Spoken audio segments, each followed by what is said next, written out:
Bonjour à tous. Nous voulons encore vous saluer dans le nom précieux et glorieux de notre Seigneur et Sauveur Jésus-Christ.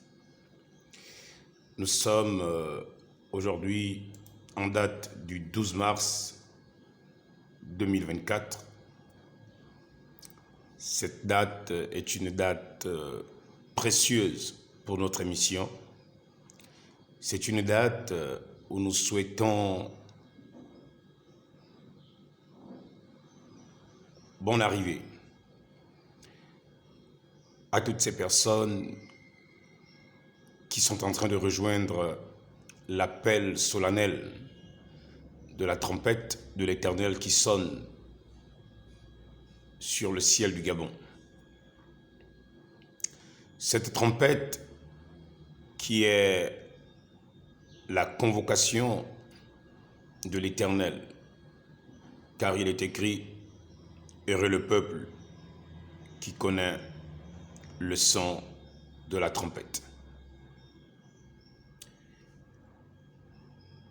Je suis votre humble esclave et serviteur fidèle de l'être et de la personne du seul Dieu qui existe dans les cieux, sur la terre, dans l'espace, dans l'infini, au-delà des sphères et des stratosphères, au-delà des étoiles, des comètes, au-delà des Pléiades, au-delà de tout ce qui a été fait par Dieu. Il n'a pas de fini et il est infini. Oui, c'est dans le nom glorieux, puissant et redoutable de celui qui fait trembler l'enfer, de celui qui a vaincu, je ne voudrais pas dire son adversaire, mais sa création, Satan, de celui qui avait préparé ces événements, ces jours que nous vivons aujourd'hui. J'ai une pensée pour mon petit frère Arnaud. Il y a mon épouse qui m'appelait ce matin pour me dire que la maman d'Arnaud, mon petit frère, Maman Blanche, nous a laissés. Je vais dédier ce cours à mon petit frère et à toute la famille et à Maman Blanche qui nous a laissés. Je vais respecter quelques minutes de silence en mémoire de cette maman qui avait toujours un sourire jovial, qui m'appelait communément Pasto. Pasto. À toute la famille, partout où vous êtes, soyez fortifiés dans le nom du Seigneur et Sauveur Jésus-Christ. Je vais respecter une minute, un instant.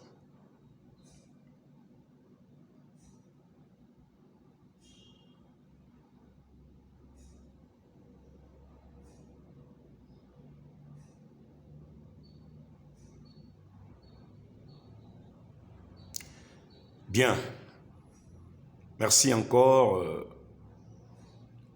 à nos nouveaux abonnés, où que vous soyez dans le monde, car nous sommes suivis à travers le monde par YouTube. Et nous constatons que nos vidéos sont en train d'éveiller exactement les consciences des Gabonais, ce qui d'ailleurs est le but principal, l'éveil de conscience, pour en arriver au réveil national. Nous croyons, chère nation gabonaise, que le destin de cette nation gabonaise est un destin immortel comme celui d'Israël. C'est pourquoi l'Éternel a décidé d'unir le destin d'Israël au destin du Gabon. C'est pourquoi l'histoire du Gabon se trouve marquée dans les pages du livre sacré de l'Éternel, le Dieu de la création. Quel privilège, quel honneur qui m'est échu à moi qui suis le moindre de tous, de représenter ce si grand Dieu puissant et redoutable qui est plus que capable de faire disparaître la terre et son contenu sans que personne ne lui demande des comptes. À ce Dieu qui est capable de faire disparaître tout l'univers et tout recréer sans qu'il n'y ait personne à lui demander des comptes. À ce Dieu qui n'a jamais été créé mais qui a tout créé, qui n'a jamais été fait, qui a tout fait, qui n'a jamais été formé mais qui a tout formé. À ce Dieu qui n'a pas de limite mais qui a fixé des limites à toutes choses. À ce Dieu qui n'a jamais été aidé mais qui a toujours aidé l'homme. À ce Dieu qui n'a jamais été enrichi mais qui a toujours enrichi les enfants des hommes. D'ailleurs la terre et toutes ses richesses. Nous en parlerons avec l'Occident et la Grande Loge française. Aujourd'hui, c'est une émission que je voudrais apporter comme un cadeau d'anniversaire pour les 12 ans du Parti démocratique gabonais. Ceci est un cadeau d'anniversaire, c'est le gâteau que l'Éternel vous offre pour tous les bienfaits que vous avez fait à cette nation en accordant à chaque Gabonais de vivre décemment et de faire en sorte que les hôpitaux soient toujours remplis de médicaments, que nos enfants à l'école aient toujours de quoi étudier, de faire en sorte que les routes soient toujours bien travaillées et que chaque coin et recoin de cette nation gabonaise, province, vive dans une amélioration, une perfection d'unité nationale. Au PDG, merci pour cette unité au lieu de la division. Merci pour cette construction au lieu du pillage. Merci pour cette aisance que nous avions eu à partager ensemble pendant ces 56 ans, je ne sais plus combien. Dieu vous en tient responsable. Dieu n'est pas injuste. Peuple gabonais, Dieu n'avait pas oublié ça. Vous vous demandez sûrement, mais à quel tribunal l'Éternel allait-il rendre justice? À quel moment la vérité allait-elle sortir du moment où plusieurs hommes de Dieu, enfin, entre parenthèses, sont allés se frotter avec la souillure et le péché? Mais comme nous l'avons toujours dit, et je vais montrer Goliath et David tout à l'heure, je vais vous faire suivre un tout petit film pour retracer ce qui est en train de se passer, après que la trompette va sonner. Peuple gabonais, c'est la convocation solennelle de la trompette. Revenons à l'Éternel, revenons aux jeûnes, revenons à la prière, revenons à la méditation de la parole. Ôtez tout le faux qu'il y a en vous. Là, je m'adresse à la jeunesse gabonaise, à cette jeunesse qui a faim et soif de Dieu, mais qui pense qu'il faut forcément faire comme les autres pour attirer la présence de Dieu. Enlevez le faux du milieu de vous. Quand je dis le faux, je vais descendre plus bas. Lorsque vous priez, arrêtez de faire semblant de trembler. Arrêtez de faire semblant de parler en langue. La plupart de parler en langue, je voudrais dire 99,99% de tous les parlants en langue que vous entendez parler partout, ça vient de l'enfer. Ce sont des démons qui se manifestent. Enlevez tout ce qu'il y a de mal au milieu de l'église. Les pasteurs, arrêtez de prêcher l'argent. Arrêtez de prêcher la prospérité. Arrêtez de mentir à cette population, à cette nation gabonaise, que vous allez les ouvrir les portes. Là, je m'adresse à tous les soi-disant prophètes du Gabon, à tous les soi-disant pasteurs du Gabon, aux pasteurs qui sont venus de l'étranger.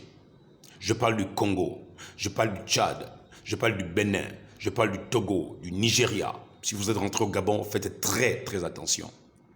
Dieu va sévir. Tibi Joshua, là, il est parti, non? Ce faux prophète-là, il est parti, non? Vous pensez que vous allez mettre du temps malgré toute la sorcellerie qu'il avait? Vous pensez que ces choses ne devaient pas être démasquées un jour? Faites très attention. Faites très attention. Restez-vous, revenez sur le droit chemin et abandonnez le mal. et Dieu vous bénira alors. Est-il possible de prêcher la pure parole, la vraie parole, et que Dieu accomplisse des prodiges et des miracles? Je vous dis oui. J'en suis un témoin. J'en suis un témoin de cette présence éternelle, merveilleuse et glorieuse de cet être de Jésus. Ma nation, ouvre les yeux, dispose tes oreilles au son de la trompette. La trompette sonne, elle sonne, elle sonne. La trompette sonne, elle sonne, elle sonne. Peuple gabonais. Bien-aimé Seigneur Jésus, je viens te rendre grâce et te remercier pour ce moment passé. Je considère que tout ce qui va être dit aujourd'hui, tu n'as jamais rien préparé, rien écrit, Seigneur. Tu m'inspires simplement, tu parles. Et je crois que ce que tu as fait hier, Seigneur, tu le feras aujourd'hui. Seigneur, au Dieu, de la manière que tu m'as inspiré, Seigneur, durant tous ces mois, tu vas encore m'inspirer. Cette nation gabonaise est à toi, Seigneur. Et c'est toi qui dois parler à ce peuple. Tu as dit, le monde ne me verra plus, mais vous me verrez, car je serai avec vous et même en vous.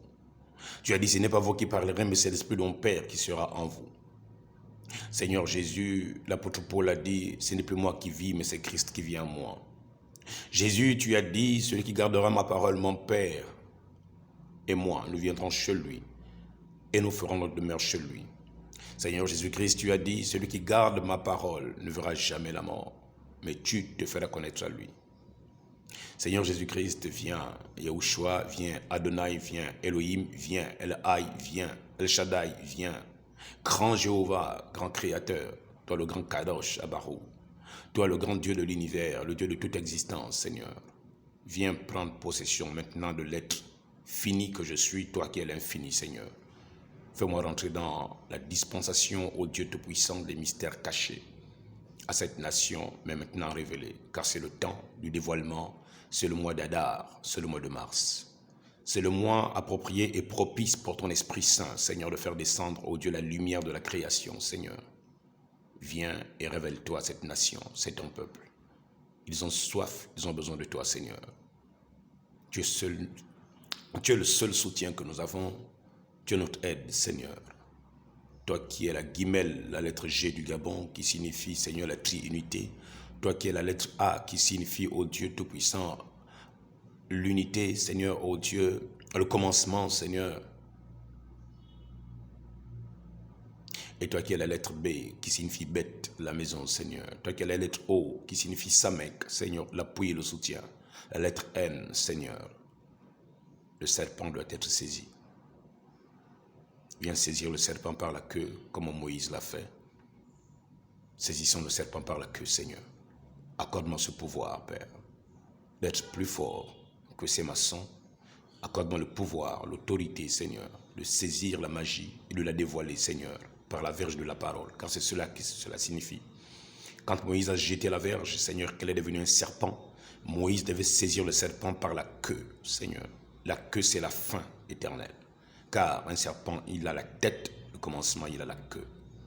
Moïse a fui. Tu as dit à Moïse, ne fouille pas. Attrape le serpent. Seigneur, laisse-moi attraper la fin de Satan ici dans cette nation gabonaise. Je te le prie, je te le demande dans le nom de Yahushua Mashiach. Dispose maintenant mon âme, Seigneur, à rentrer dans le domaine de l'éternité, Seigneur. Que l'éternité descende à cet instant-là où je suis, Père. Inonde-moi de ta présence, Père, au nom de Jésus. Accorde-moi la sagesse, l'intelligence et le discernement dans tout ce que je vais voir et dans tout ce que je vais dire pour ta seule gloire, ô Éternel, dans le nom de Jésus.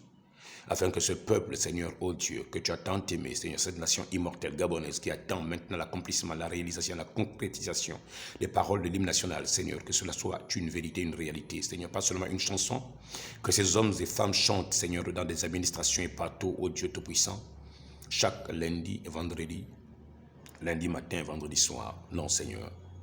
Fais-nous rentrer dans l'éveil de conscience, je t'en prie.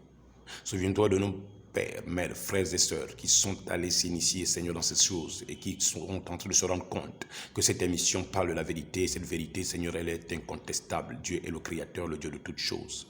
Il est celui qui a tout formé, qui a tout fait, qui a tout planifié. Tu es le maître de l'orchestre, Seigneur. Maintenant, toi l'infini, viens rentrer dans le fini, Seigneur. Toi qui es le grand, viens rentrer dans le plus petit, éternel. Je ne connais rien. Je ne sais même pas ce dont je vais parler aujourd'hui, Seigneur. Mais je me laisse conduire par l'instinct divin. Que le divin s'incarne. Que le divin s'incarne. Parle à cette nation. Que toutes les visions que tu m'as données il y a 20 ans, Seigneur, la nourriture qu'il fallait transporter, oh Dieu, fouillant avec cette jeune fille, cette sorcière qui nous poursuivait, Seigneur, cette nourriture est là, c'est la parole maintenant. Parle, Seigneur, nourris cette nation. Tu m'as créé pour la circonstance. Au nom de Yahushua, au nom d'Adonai Elohim, que Jésus-Christ prenne maintenant le contrôle. Mets-moi de côté, Seigneur, pour ta seule gloire. Amen. Que Dieu vous bénisse. Nous allons écouter le son de la trompette.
Merci encore d'avoir pu participer à cette émission et nous voulons vous bénir dans le nom précieux et glorieux et merveilleux de notre Seigneur et Sauveur Jésus-Christ. Ok, que Dieu vous bénisse richement encore. Je suis en train de mettre au point quelque chose qui va nous aider. Nous allons prendre nos Bibles pour essayer de comprendre ce qui se passe au Gabon et pourquoi ce jeune garçon, ce petit David du Gabon est venu vaincre Goliath. D'où vient-il et pourquoi le son de la trompette? Donc allons-y lire un peu quelque chose au sujet de la trompette. Ouvrons nos Bibles, psaume 47 à son verset 2, il est écrit « Car l'Éternel, le Très-Haut, est redoutable. Il est un grand roi sur toute la terre. Il nous assujettit des peuples, il met des nations sous nos pieds. Il nous choisit notre héritage, la gloire de Jacob qu'il aime. Dieu monte au milieu des cris de triomphe. L'Éternel s'avance au son de quoi? De la trompette. » Voilà, psaume 47 à son verset 5. Dieu monte au milieu des cris de triomphe.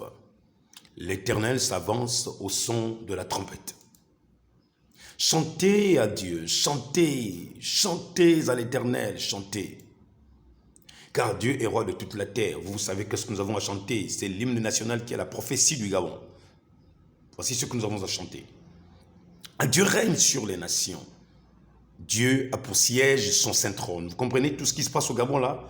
Dieu règne, il règne. Surtout que le Gabon a remis le pays entre ses mains. C'est encore plus l'assurance pour nous. Donc Dieu règne sur le Gabon. Dieu règne sur les nations. Il a pour siège son saint trône. Les princes des peuples se réunissent au peuple du Dieu d'Abraham, car à Dieu sont les boucliers de la terre et il est souverainement élevé. Psaume 89. Cantique d'Étan, les Arachites. Je chanterai toujours les bontés de l'Éternel. Ma bouche fera connaître à jamais ta fidélité. Car je dis, la bonté a des fondements éternels. Tu as établi ta fidélité dans les cieux. J'ai fait alliance avec mon élu, dit l'Éternel. Voici ce que j'ai juré à David, mon serviteur.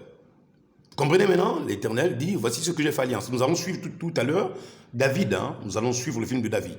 Je vous ai préparé ça pour que vous compreniez en image ce qui est en train de se produire. J'ai fait alliance avec mon élu. Voici ce que j'ai juré à David, mon serviteur qui avait vaincu Goliath. Souvenez-vous de ce que nous avions déjà dit hier. J'affermirai ta postérité pour toujours et j'établirai ton trône à perpétuité. Les cieux célèbrent tes merveilles, ô Éternel, ta fidélité dans l'assemblée des saints. Assemblée du Gabon célèbre l'Éternel. Car qui dans les cieux peut se comparer à l'Éternel? Qui? Satan?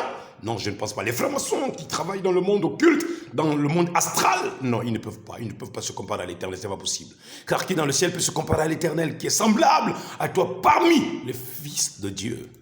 Les francs-maçons, non, ce n'est pas possible.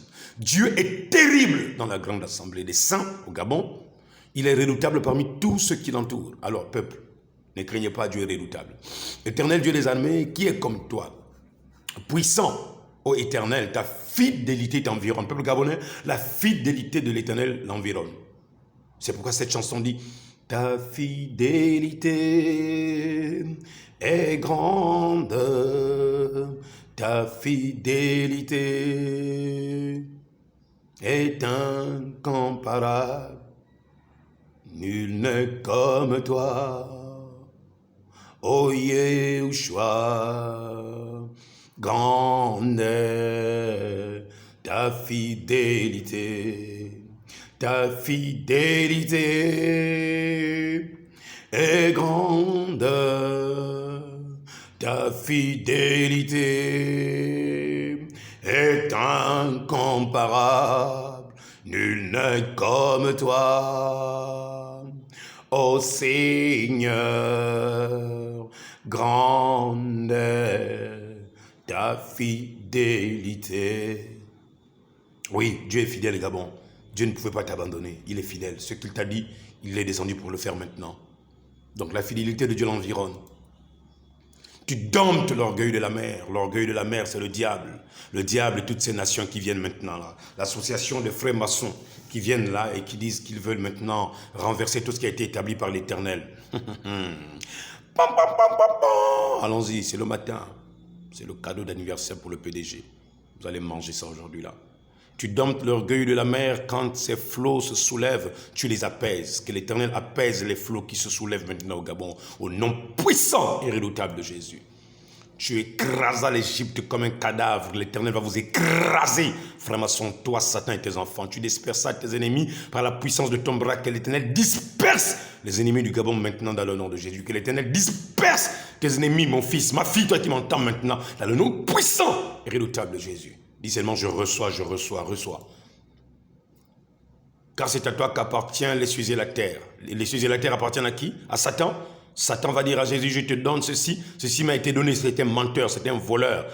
Pour nous, on dit Moudaï, c'est un voleur. Satan est un voleur, c'est un Moudaï. C'est à toi qu'appartient les cieux et la terre. C'est toi qui as fondé le monde et ce qu'il renferme. Ce n'est pas Satan. Donc quand il demande aux gens de se prosterner devant lui dans la loge, nous avons le psaume 89, verset 12. Nous sommes au 12 aujourd'hui. Donc nous allons frapper sur la fourmilière de Satan. Il n'est pas le propriétaire de la terre. Il n'a pas le droit de demander à nos pères et à nos frères et à nos sœurs et à toutes ces personnes qui vont dans les loges de se prosterner devant lui. Je prends cette écriture, je dis à Satan, tu es jugé coupable de faire rendre le culte aux enfants de la terre, aux enfants des hommes, en te faisant passer pour Dieu. Tu n'es pas Dieu. Tu n'es pas celui à qui appartient le ciel de la terre. Tu es un voleur. Tu as créé le nord et le midi, le Tabor et l'Hermont, c'est réjouissant ton nom. Ton bras est puissant, ta main forte, ton bras est élevé. Où est le bras du PDG? Il est tombé. Mais qui a fait tomber le bras du PDG? Ton bras est puissant, ta main forte, ta doigt est élevée. Qu'est-ce qui a fait tomber le PDG? C'est le bras de l'Éternel. Et vous venez pour le faire élever, allons-y-en, allons-y-en. La justice et l'équité sont la base de son trône, la bonté et la fidélité sont devant ta face. Heureux le peuple. Oh my, gloire au Seigneur. Béni soit le nom de l'Éternel, l'Élohim Adonai. Merci Seigneur Jésus. Écoutez ça. Heureux le peuple. Quoi ça? Lisez avec moi. Heureux, c'est là. Heureux le peuple qui connaît le son de la trompette. Relisons. Heureux le peuple qui connaît le son de la trompette. Qu'est-ce qu'il y a? Il marche à la clarté de ta face, ô Éternel. Alors, le peuple gabonais, maintenant, marchons à la clarté de la face de l'Éternel. J'aurais voulu te lire beaucoup de choses encore concernant... non, je ne peux pas passer comme ça. Non, revenons. Non, Non. L'Esprit me dit de revenir. Revenons. Verset 16. Il se réjouit sans cesse de ton nom. Il se glorifie de ta justice. J'aimerais vous rappeler que dans la tragédie d'Esther Miracle, il y a deux choses qui se sont accomplies. Nous sommes toujours dans le mois d'Adar. Nous expliquons le miracle, la tragédie d'Esther Miracle, le bateau céleste et le bateau Mayumba. Nous faisons le lien maintenant avec le mois d'Adar, qui est aussi le mois de Purim, c'est-à-dire le mois de la fête de Purim. Nous allons prendre les témoignages des Juifs qui vont nous expliquer que signifie le mois d'Adar, le mois d'Esther, qui est le mois de mars. Parce que pour les Juifs, le mois de mars, c'est le mois d'Esther. Et pourquoi Esther Miracle est tombé et a sombré et est rentré dans les eaux au mois de mars. Donc, il dit, il se réjouit sans cesse de ton nom, il se glorifie de ta justice. Voilà, je disais, il y a deux éléments qui ont été faits dans cette période-là.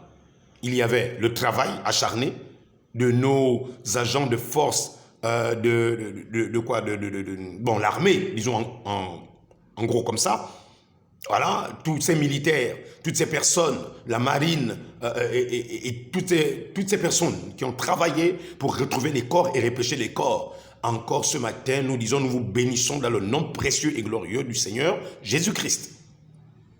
Mais, qu'est-ce qui s'est produit après dans ce que nous avons, union, travail? L'union s'est faite au port Mol. À quel moment? Lorsque les Gabonais ont amené de la nourriture, de quoi manger, et nous nous sommes unis là pour chanter, adorer, vénérer et rechercher la justice de l'Éternel. Sauf que de trois éléments de union, travail, justice, nous n'avons pas réuni justice.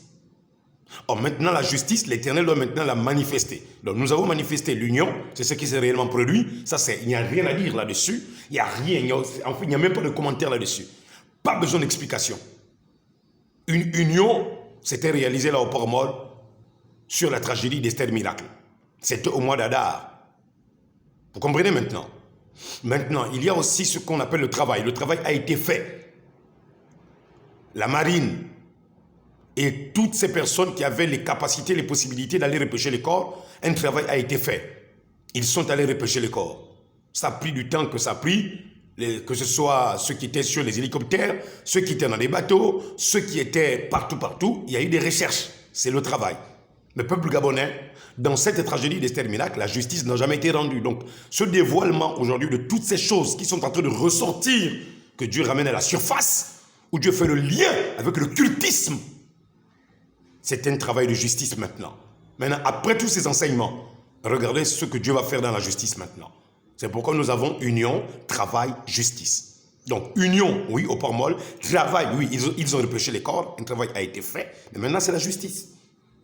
Je ne pense pas que les propriétaires d'Esther Miracle ont comparu en justice. Je ne pense pas. Je ne pense pas que les coupables de ceci, que ce soit par négligence, la négligence y était, et même si c'était fait exprès, seulement pour faire sombrer Esther Miracle, mais n'en demeure pas moins, comme j'aime toujours le souligner, que la main de l'Éternel peut toujours manifester sa gloire, même dans le mal.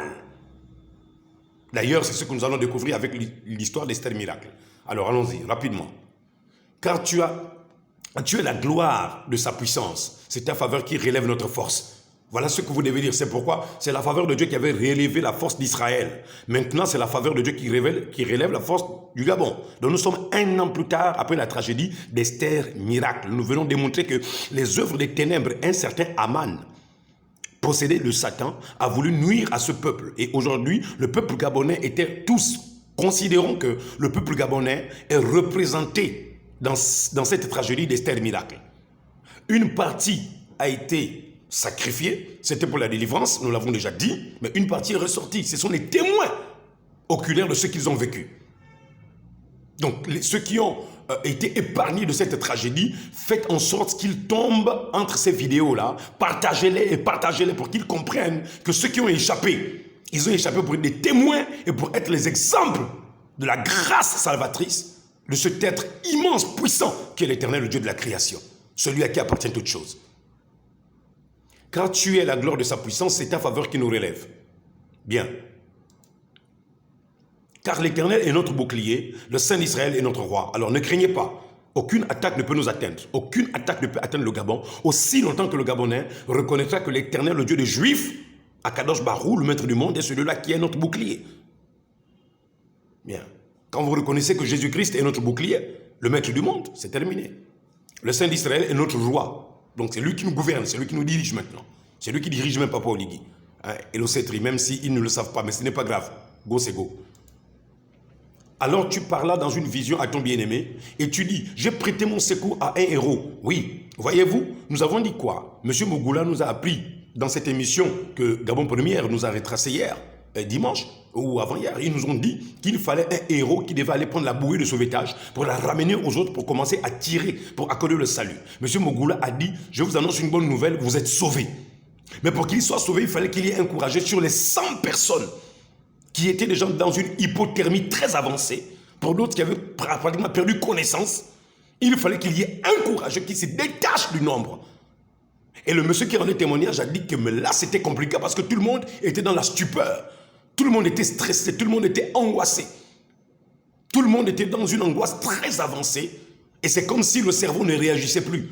Mais il y a eu quelqu'un qui a eu le déclic d'aller prendre la bouée et c'est celui-ci qui va permettre maintenant que le reste des sangs soit maintenant alors repêché par le bateau céleste. Nous avons dit pourquoi le céleste. Quand on dit céleste, c'est-à-dire c'est Dieu, c'est l'éternel. Donc le secours du Gabonais qui a sombré dans les stères miracles et qui a été secouru, son secours venait d'en haut. D'en haut, c'est pourquoi ces hommes-là repêchaient d'en haut. Ils quittaient des eaux, ils montaient. C'est comme le Gabonais qui quittera la terre pour entrer dans la gloire par l'échelle de Jacob. Voici pourquoi tous ces types et ces exemples ont été faits exprès. Vous comprenez maintenant? Ceux qui étaient pêchés, repêchés des eaux pour remonter en haut, c'est comme Pierre qui se noie et qui dit à Jésus, sauve-moi, je me noie. Mais quand Pierre se noie, mais qui délivre Pierre? Mais c'est Jésus. Donc le même Jésus a sauvé les 100 personnes, mais dites à ces 100 personnes que c'est Jésus qui vous a sauvé. C'est pourquoi monsieur l'évangéliste Noël Mougoula, qui est mon frère et que je salue dans le nom de Jésus, et son épouse, et sa maison que je connais très bien, qui reste en Tchengen, que j'ai déjà été dans leur maison. Hein? Il va leur dire, j'ai une bonne nouvelle, vous êtes sauvés. Et c'est cette nouvelle-là qui a apporté la foi et l'encouragement à toutes ces personnes, aux 100 personnes. C'est-à-dire que même celui qui était le bouddhiste là devait écouter cette nouvelle, vous êtes sauvés. Oh, le seul sauveur, Yehoshua, Jéhovah sauveur, c'est Jésus. C'est Jésus, nation gabonaise, ton seul sauveur c'est Jésus. Je m'adresse à ceux qui sont allés s'initier, peu importe l'initiation, le seul sauveur c'est Jésus. Et le bateau est là, il s'appelle le céleste. Le seul céleste c'est Jésus. Là je ne parle pas de christianisme céleste, hein. Ces gens qui marchent pieds nus là, je ne sais pas quelle est cette bêtise aussi, de ces personnes qui vont dans une religion où on les enseigne la bêtise. Bon, j'étais de passage, aujourd'hui j'ai envie de me concentrer sur quelque chose. Ça ce n'est pas christianisme céleste, ça c'est terrestre. Marcher pieds nus, ça c'est terrestre. Et tu dis, j'ai prêté mon secours à un héros. J'ai élevé du milieu d'hommes un jeune homme. Voyez-vous, Dieu prête du secours. Donc, pour vous qui écoutez ces émissions-là, je sais que plusieurs vous écrivez et vous priez pour moi, je le sais. C'est normal. Vous n'avez jamais vu une telle émission sortir de nulle part et venir défier Goliath. Vous n'avez jamais vu ça. Et vous vous dites, oh Seigneur, Seigneur, non, écoutez, l'Éternel est mon bouclier et il est celui qui vient me secourir. Donc ne craignez même pas, restez tranquille. C'est pourquoi je vous fais lire ça sur la trompette et je vais aussi vous lire cet endroit-là. Et je vais vous montrer le film sur Goliath. Et David, calmez-vous. Ça va, écoutez, vous allez vous plaire là-dedans. Il dit, j'ai élevé du milieu du peuple un jeune homme. Qu'est-ce que Dieu fait? Il élève du milieu du peuple un jeune homme. Donc je suis ce jeune homme parce que Dieu se répète dans les périodes et les époques et les temps. À chaque fois qu'il y a des défis, Dieu se répète. Si vous lisez le livre de Juges au chapitre 6, il y avait un autre jeune homme qui avait été appelé là-bas, c'était Gédéon. Il y avait encore du temps de Joseph, c'était Joseph. À chaque fois, Dieu a toujours un jeune homme dans un peuple qu'il utilise pour une circonstance bien précise, pour une œuvre bien précise. Vous comprenez? Donc, vous n'avez rien à craindre du tout. La seule chose que moi je vous demande, c'est de partager ces vidéos, téléchargez-les dans des clés, partagez-les, suivez avec vos familles. Même en vidéo projecteur, suivez-les. Suivez-les. Ok. J'ai trouvé David, mon serviteur. Je l'ai oint de mon huile sainte. Maintenant, qui était David? Nous allons lire ça tout à l'heure. Qui était David que l'Éternel avait oint? Qui m'a oint? Souvenez-vous, je vous ai dit que Esther, Hadassah signifie un petit arbuste qui pousse en Israël et qui a une huile, qui a des fruits, et ces fruits produisent une huile. Et à base de cette huile, on peut se soigner la peau, on peut s'embellir la peau, on peut parfois même enlever l'acné. Cette huile qui vient de cet arbre, de cet arbuste Hadassa, oh Seigneur, c'est une huile. Donc dans Hadassa, qui est le nom d'Esther, il y a l'onction. Maintenant, dans Esther, dans le peuple d'Assyrus, le peuple de Mède et de Perse, ça signifie étoile. Mais sauf que chez les Hébreux, ça signifie dévoilement. Esther signifie dévoilement chez les Hébreux. Maintenant, dans la langue de Mède et de Perse, qui vont nommer Esther, Esther, ça signifie étoile. Donc nous faisons le lien des trois. Hadassa, qui signifie arbuste, qui produit des fruits qui sont tantôt violets, purs, noirs. Pourquoi Hadassa fait sortir des fruits mais qui sont noirs? Si ce n'est pas la race noire, si ce n'est pas le peuple noir, si ce n'est pas le peuple africain, si ce n'est pas le peuple gabonais, plus précisément, qui aura une tragédie de son histoire, qui changera même l'histoire de cette nation, à cause du bateau Esther Miracle. C'est pourquoi Hadassa signifie petit arbuste qui fait pousser des fruits. Hein, j'aurais voulu vous montrer ça. À chaque fois, je vous promets ça, mais là, je n'ai pas préparé ça. Je vais regarder ça tout à l'heure, si je peux vous montrer ça. Donc, peuple gabonais, nous sommes dans une onction. Nous entrons maintenant dans le temps d'Esther. C'est pourquoi c'est le temps de faire des jeûnes d'Esther. Ceux qui ont le courage, ceux qui ont la possibilité de le faire, faites-le avant que ce monde ne s'achève. Faisons-le maintenant. Ok. Je trouvais David, mon serviteur, je l'ai oint de mon huile sainte. Ma main le soutiendra et mon bras le fortifiera. Ma main le soutiendra et ma main le fortifiera. La main de l'Éternel vient soutenir qui? Vous voyez? Maintenant, pourquoi G-A-B, O. O signifie quoi en hébreu? Dans Gabon, l'Éternel est mon soutien et mon appui. Et l'Éternel dit quoi? Ma main le soutiendra. Alors, qui vient soutenir ce jeune homme qui est en train de dévoiler les œuvres machiavéliques de Satan? Ok. Il continue. Il dit, l'ennemi ne le surprendra pas. Ne vous inquiétez pas. Ne vous inquiétez pas. Est-ce que Goliath a surpris David? Hein? Est-ce que Saoul a surpris David? Dites-moi quel est l'ennemi qui a surpris David. Si vous croyez à l'histoire de David, croyez à cette histoire qui est en train de se produire actuellement, maintenant.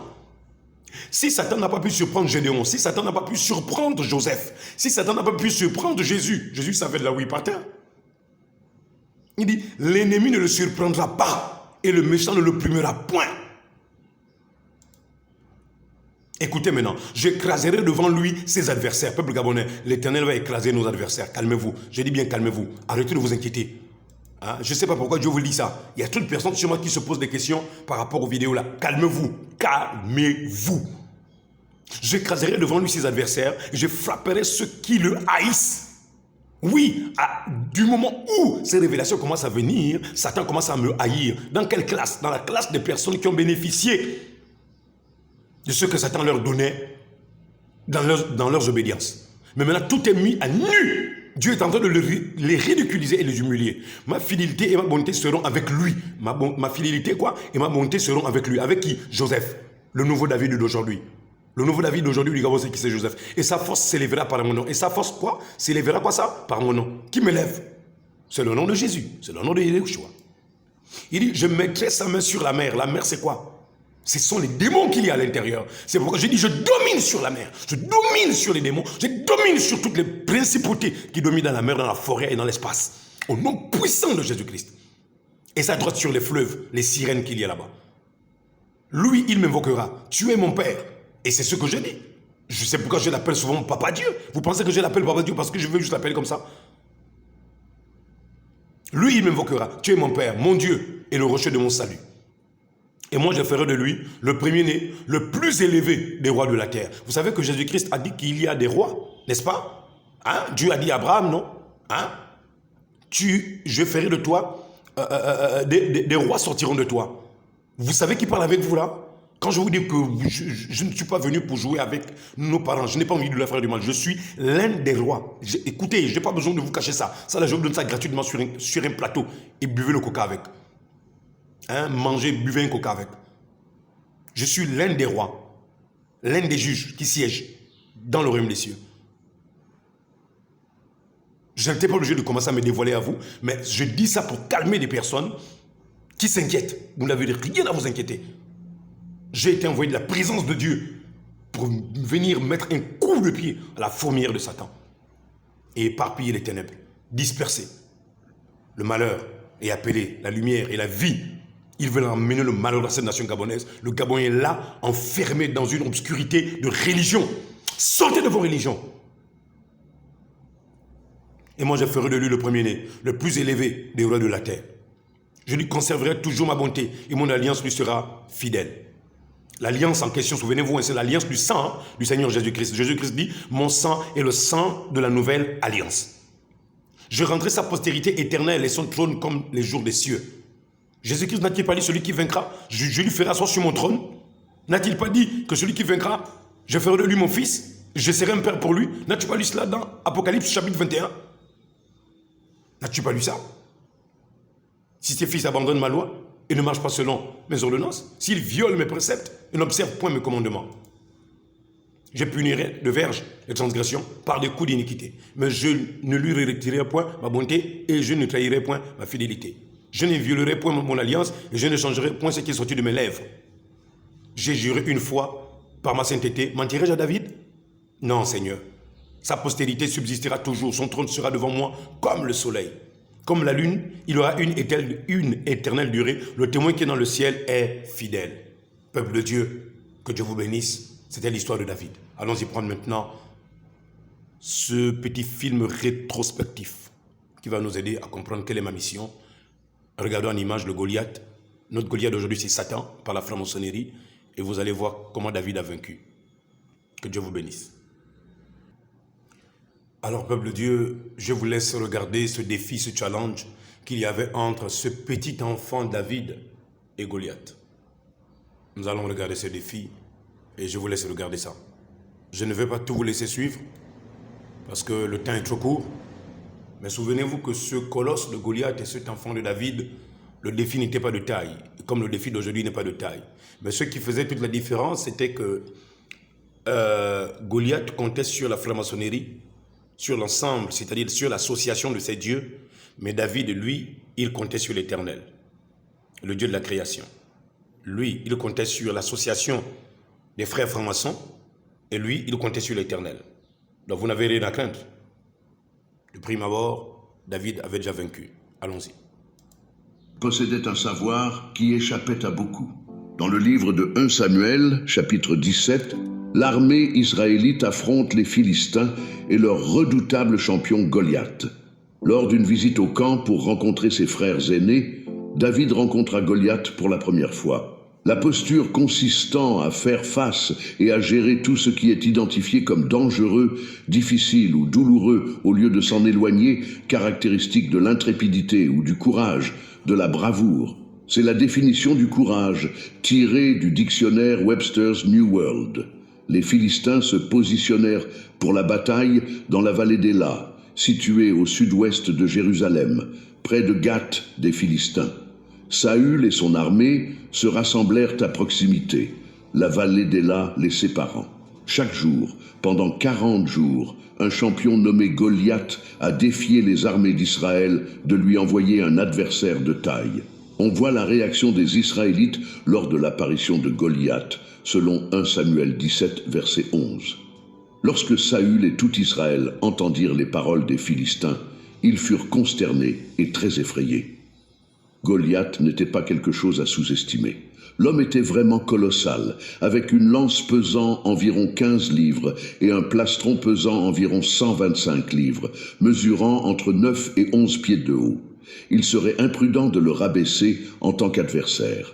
Il était naturel que tout le monde sur le terrain ait peur, y compris le roi. Lorsque David apporta des provisions à ses 3 frères aînés sur le front de bataille, il entendit les paroles provocatrices du géant et vit la peur sur les visages des soldats hébreux.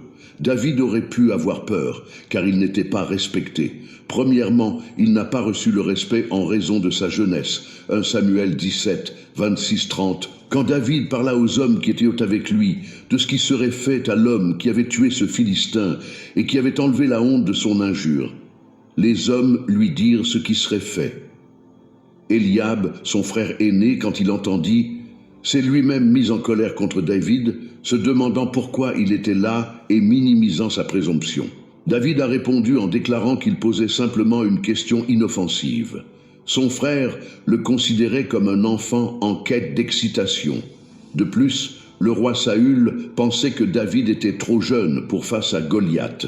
1 Samuel 17, 31-33, Bible amplifiée. Lorsque les paroles de David furent entendues, elles furent rapportées à Saül, qui appela David. David a assuré à Saül de ne décourager personne à cause de lui, car il combattrait lui-même Goliath. Saül hésita, affirmant que David était trop jeune et que le géant était un guerrier expérimenté. Finalement, Saül accepta la bataille entre Goliath et David. On pourrait penser qu'à partir de ce moment, David serait respecté, mais même Goliath, la source du problème, le méprisait. 1 Samuel 17, 41-43. Vous comprenez que même Satan, incarné dans Goliath, l'a sous-estimé. Il a sous-estimé David. Il s'est dit, mais... D'abord, c'est ce qu'il a dit. Il dit, mais qui m'a envoyé ce petit chien ici dans le combat? Sauf que ce que Goliath, avec l'association des frères maçons de France, de la Grande Loge française, ne savait pas, c'est que l'Éternel avait décidé d'humilier cet être qui avait massacré les Juifs, ce Philistin. Là, je fais le lien avec les Palestiniens. Les Palestiniens qui aujourd'hui sont en guerre avec Israël, ce sont les descendants directs des Philistins. Donc, la guerre qu'il y a entre Israël et les Palestiniens, c'est une guerre qui date de David à Goliath. Donc, il n'y a pas de cœur là-dedans, frère. Il n'y a pas de cœur là-dedans. Il n'y a pas de choix à faire. Je soutiendrai Israël au péril de ma vie. Il n'y a pas de choix là. Il n'y a pas de choix, frère. Dieu n'est pas dans l'humanisme. Vous comprenez? L'un s'est approché de David avec son porteur d'armure devant. Quand il a vu David, il s'est moqué et l'a rabaissé, le traitant de jeune homme à la peau rougeâtre et à l'apparence belle. Goliath s'est demandé pourquoi David s'est approché de lui comme un chien avec des crosses de berger et l'a maudit par ses dieux. David a affronté Saül et Goliath ce jour-là. Goliath va maudire Dieu par ses dieux. Remplaçons X par sa valeur. Il va maudire David par l'association des pratiques occultes qu'il avait toujours pratiquées pour lui permettre de gagner. Non seulement il était fort de par sa carrure, non seulement son physique imposait le respect, mais en plus de cela, il avait des démons et des principautés qui dominaient son être et qui lui donnaient une force 10 000 fois plus puissante que les muscles qu'il avait. Dites-moi alors, si le défi ne se répète pas aujourd'hui, un petit David Mabiala, comme je disais hier, qui vient de la bergerie de Mayumba, ça ne vous dit rien? Il vient à Libreville. Il apprend qu'il y a des incirconcis francs-maçons qui viennent pour défier l'armée de l'Éternel, que Dieu a décidé de dire à Oligui, reprends-moi le pouvoir, reprends-moi ce pays entre les mains. Monsieur Oligui reprend le pouvoir avec l'armée et la franc-maçonnerie arrive, l'association des francs-maçons arrive, comme Goliath, elle vient défier l'armée de l'Éternel. Alors je dis à Papa Oligui, dans ce combat-là, tu n'as rien à faire là-dedans. Dans ce combat, ce n'est pas Iveco. Ce ne sont pas les armes. Toutes les armes que vous avez achetées, monsieur Oligui, ne peuvent pas servir dans cette bataille. Ce n'est pas votre bataille. C'est la bataille de l'Éternel. Et nous allons vaincre la grande puissance de la loge française. Avec l'Éternel, tout est possible. Souvenez-vous, si Goliath a été vaincu, la grande loge va tomber. Et si David a coupé la tête de Goliath avec sa propre épée, qui est l'épée, c'est quoi? C'est la parole. Jésus-Christ dit par tes paroles, tu seras justifié par tes paroles, tu seras condamné. Je condamne la franc-maçonnerie par leurs propres paroles. Je les condamne avec leurs propres vibes. Les vibes, ce sont les vidéos. C'est comme ça que je diminue ça. Ce sont les vibes. Avec vos vibes, je détruis. Vous allez vous wise un à un. Vous allez comprendre que il ne fallait pas que Dieu prenne quelqu'un qui a été formé à la manière des hommes. N'oubliez pas, David n'avait pas été formé à la manière des hommes. Mabiala n'a pas été formé à la manière des hommes. C'est pourquoi vous constatez que son langage est différent des langages de tous les pasteurs. Sa manière de prêcher, allez-y demander aux gens en prison. Demandez à, comment il s'appelle, Washington qui était en prison. Demandez à mon grand frère Zibi. Zibi Abege, le Ivunda, l'Ondo Baba, l'Onjim. Demandez à Bertrand Zibi. Bertrand Zibi m'avait appelé le Messie en prison. Il m'avait dit, tu es pour nous ici comme un Messie. C'est-à-dire un envoyé de Dieu, un oint de l'Éternel. Je dis, Bertrand Zibi, demandez-lui. Cet homme qui a refusé de se plier aux exigences du PDG. Et là, je vais dire à M. Bertrand Zibi que Dieu te bénisse. Que Dieu te bénisse.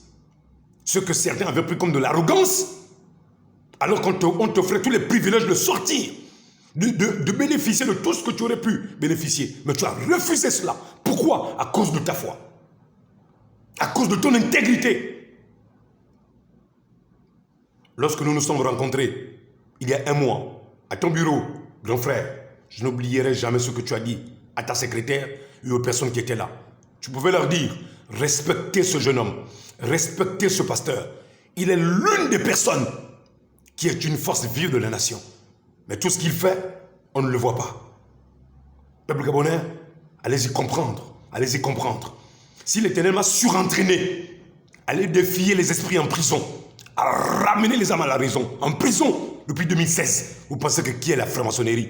Si les esprits des braqueurs tombent au pied de l'Éternel, si les esprits des assassins se convertissent au pied de l'Éternel, dans les prisons, quel est cet esprit franc-maçon qui ne va pas tomber?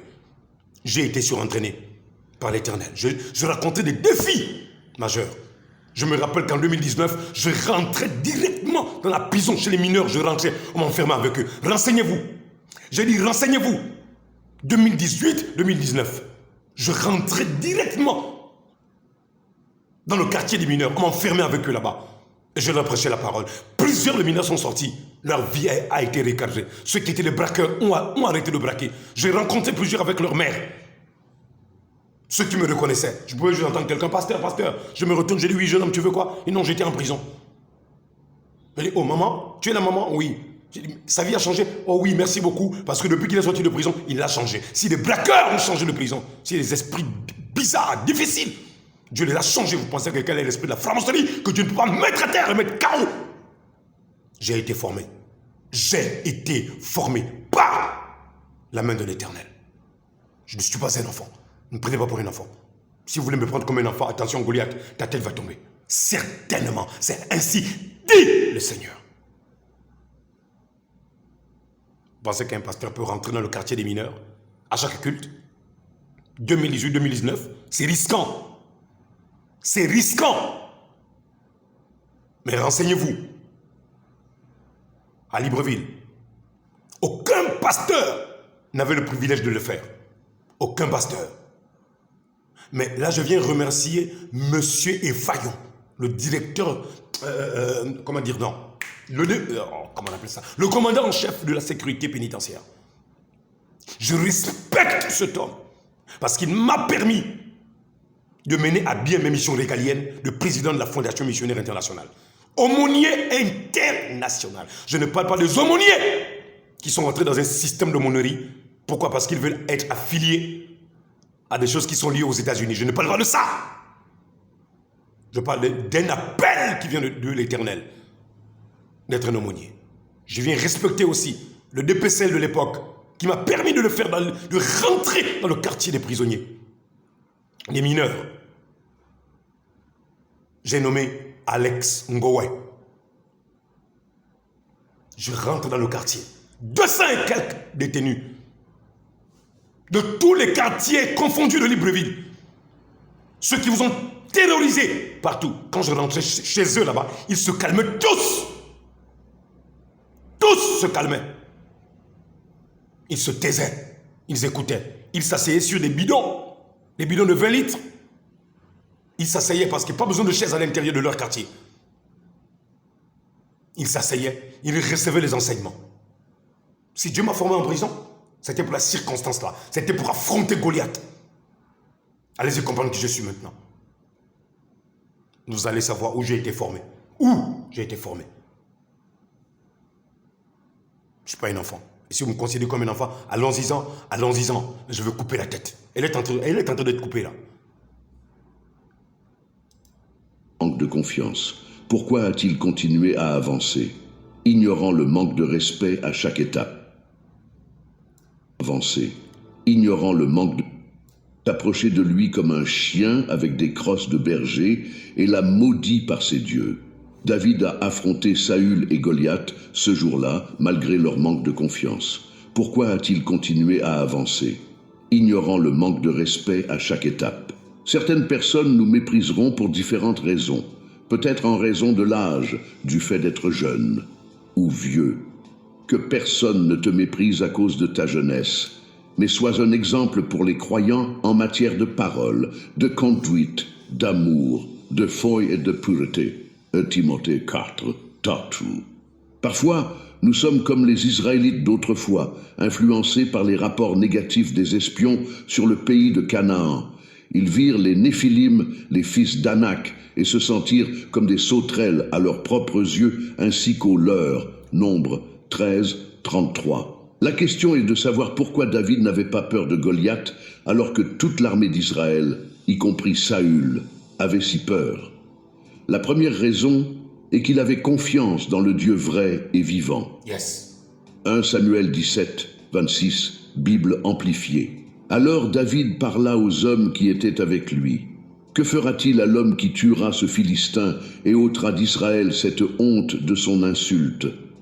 Car qui est ce Philistin incirconcis qui se moquait et défiait les armées du Dieu vivant?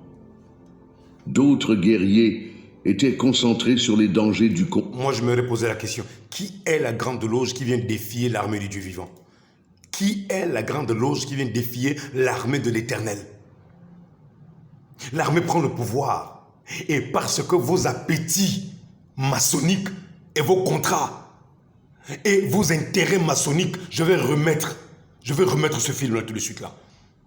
Où chaque président doit prêter allégeance et il doit promettre terre et ciel qu'il va défendre les intérêts de la maçonnerie, c'est-à-dire des entrepreneurs français, pour faire bénéficier à la France des richesses des pays africains et du sous-sol.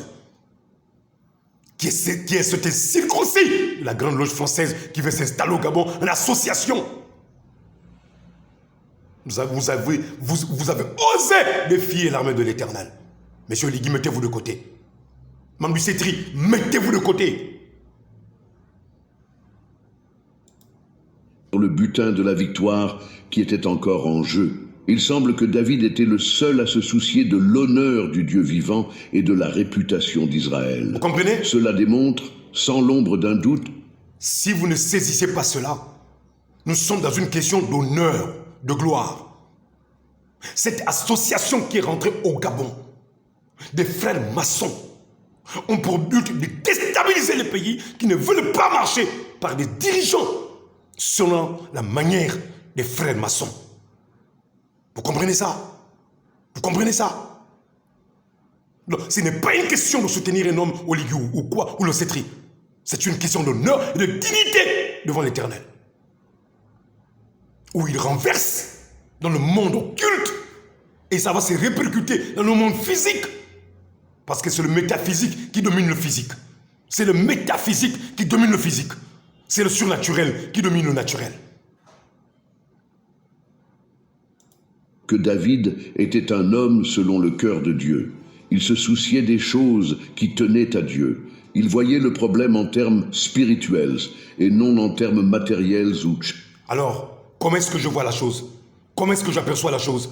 Comment est-ce que je comprends ce qui se passe au Gabon alors que tout le monde ne comprend rien du tout?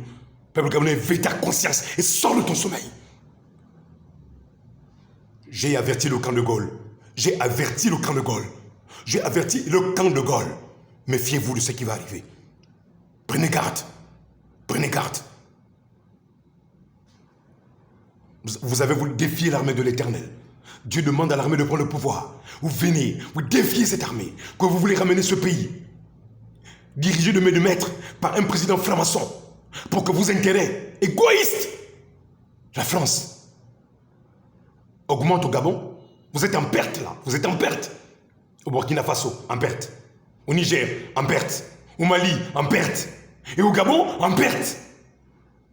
Mais la perte du Gabon, c'est que, en fait, c'est la perte que vous ne saisissez pas. C'est-à-dire que là, jusqu'à là, le Gabon n'a pas compris qu'il faut déstabiliser la franc-maçonnerie gabonaise. Chasser l'armée. Si cela ne dépendait que de moi, on les met out.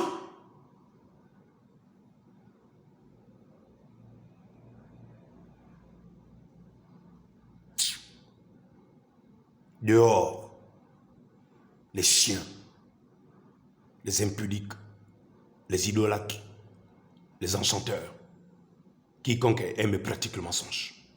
Dehors, dehors, dehors. C'est ainsi par l'Éternel. Quand les hommes d'Israël parlèrent de cet homme, David disait de ce Philistin incirconcis. Quand les hommes d'Israël disaient qu'il s'était levé pour défier Israël, David dit qu'il devait défier les armées du Dieu vivant. Quand les hommes d'Israël parlèrent de l'homme qui le tuerait, David parla de l'homme qui tuerait ce Philistin et enlèverait le déshonneur d'Israël. David voyait les choses du point de vue du Seigneur, mais les hommes d'Israël ne voyaient les choses que d'un point de vue humain. Même face à Goliath, on constate la même chose.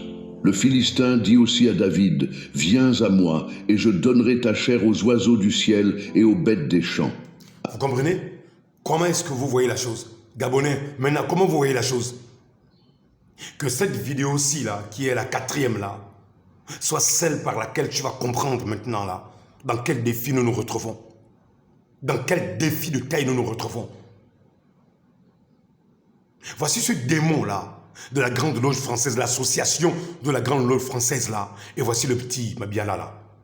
Comme David est quitté derrière la bergerie de son père, Mabiala est quitté derrière la bergerie de Mayumba. Ça ne te dit rien? La similitude et la concordance, tu ne parles pas de la concorde? N'as-tu pas appris dans notre hymne national, la concorde, qu'il est dit ceci? N'as-tu pas appris que nous avons enseigné cela? Oui, que les temps heureux rêvés par nos ancêtres arrivent enfin chez nous. Réjouissent les êtres et chassent les sorciers, ces parfaits du trompeur qui sèment le poison et qui répandaient la peur. Ils ont dit quoi? Qui sèmaient le poison, qui sèmaient. Nous voulons que cela soit conjugué au passé maintenant. Que la peur que la franc-maçonnerie a répandue au Gabon, que la peur que la loge a répandue au Gabon, que cette peur tombe maintenant au nom de Jésus. N'ayez plus peur, peuple gabonais. N'ayez plus peur, n'ayez plus peur, n'ayez plus peur. C'est pourquoi j'ai dit chassez le faux du milieu de vos églises. Si vous avez le faux, Dieu ne viendra pas. Vous serez toujours vaincus. Et vos pasteurs seront toujours vaincus. Mais si vous chassez le faux, l'Éternel descendra. Celui qui a vaincu Goliath, ce n'était pas David, c'était l'Éternel. Celui qui vient vaincre la Grande Loge, l'association de la Grande Loge, c'est qui? Ce n'est pas Mabiala, c'est l'Éternel, le Dieu de David. David Amelech. David dit aux Philistins, « Tu viens à moi avec l'épée, la lance et le javelot, mais je viens à toi au nom de l'Éternel des armées, le Dieu des armées d'Israël. » Alléluia! David, le Goliath le menace. Avec ces dieux, l'association des francs-maçons, pourquoi? Les intérêts sont menacés. Les Philistins veulent reprendre une terre donnée à Israël. Écoutez-moi bien, faites-moi le lien là, faites-moi la similitude et la concordance. Les Philistins veulent reprendre une terre comme aujourd'hui les hommes de Gaza. Les hommes de Gaza discutent la terre avec Israël. Mais Israël, c'est une portion de la terre de l'Éternel. C'est l'Éternel qui a donné la terre à Israël. Ceux que vous appelez les Palestiniens, ce sont les ressortissants des Philistins. Vous comprenez ça? C'est ce que vous ignorez. Ce sont les descendants de Goliath, de Goliath, de Goliath, de Goliath. Et le Gabon a été donné à qui? C'est le peuple saint de l'Éternel. Et qu'est-ce que Satan veut faire? Qu'est-ce que le diable veut faire? Il veut semer la confusion. Et quoi? Il nous amène quoi? L'association des logistes pour venir déstabiliser l'armée de l'Éternel. Vous allez périr un à un. Je vous maudis au nom de l'Éternel Dieu Tout-Puissant. Aujourd'hui, l'Éternel délivrera entre mes mains. Je le tuerai et je lui couperai la tête. Alléluia. L'Éternel te livrera entre mes mains. Je ne veux pas te dire, grande loge française, Satan. L'Éternel t'a livré entre mes mains, Satan. Tes enfants, je n'ai rien à faire avec eux. Je n'ai pas le temps de me battre avec eux, les francs-maçons. Je n'ai pas le temps. Je n'ai pas le temps. Je n'ai pas le temps. Je te coupe la tête. Au nom de Jésus. Et aujourd'hui, les cadavres de l'armée des Philistins. Vous considérez les choses de manière naturelle. Sortez et comprenez le défi dans lequel nous sommes maintenant. Monsieur Oligui, ambicetterie, armée, de l'air, de terre, la marine, la gendarmerie, la police. Comprenez maintenant que le diable est en train de comploter contre cette nation gabonaise. Les démons sont en train de comploter contre cette nation gabonaise. Toutes les puissances des nations sont en train de se rassembler pour faire la guerre à cette nation gabonaise. Vont-ils réussir? Non, non, non. Du ciel et aux bêtes de la terre, afin que toute la terre sache qu'il y a un Dieu en Israël. Et toute la terre saura qu'au Gabon, il y a un Dieu. Gabon, tu sauras que le Dieu de Joseph n'est pas dans l'amusement. Le Dieu de David n'est pas dans l'amusement. Le Dieu de Branham n'est pas dans l'amusement. Vous saurez que le Dieu d'Abraham, d'Isaac et d'Israël n'est pas dans l'amusement. Goliath va tomber. Il est en train de tomber là. Samuel 17, 44, 46.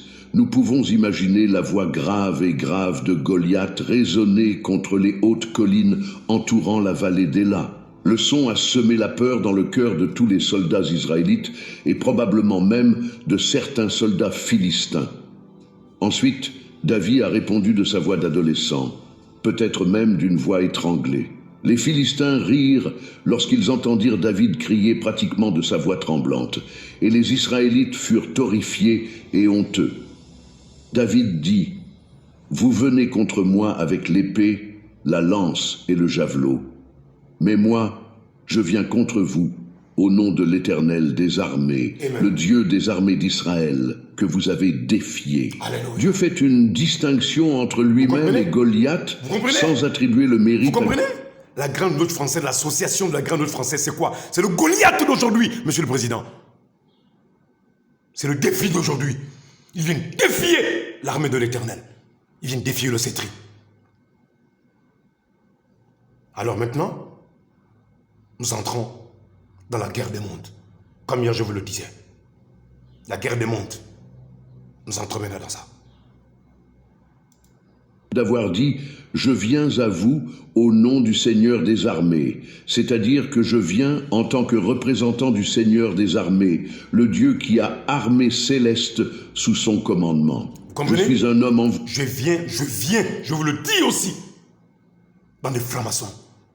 Satan, je viens au nom de l'Éternel des armées, qui a une armée, qui a des armées célestes. Et je ne suis pas seul. Vous ne me connaissez pas. Vous ne me connaissez pas.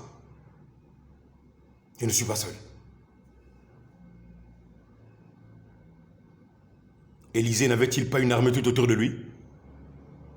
Jésus n'avait-il pas des anges qui étaient là, même le jour de sa naissance?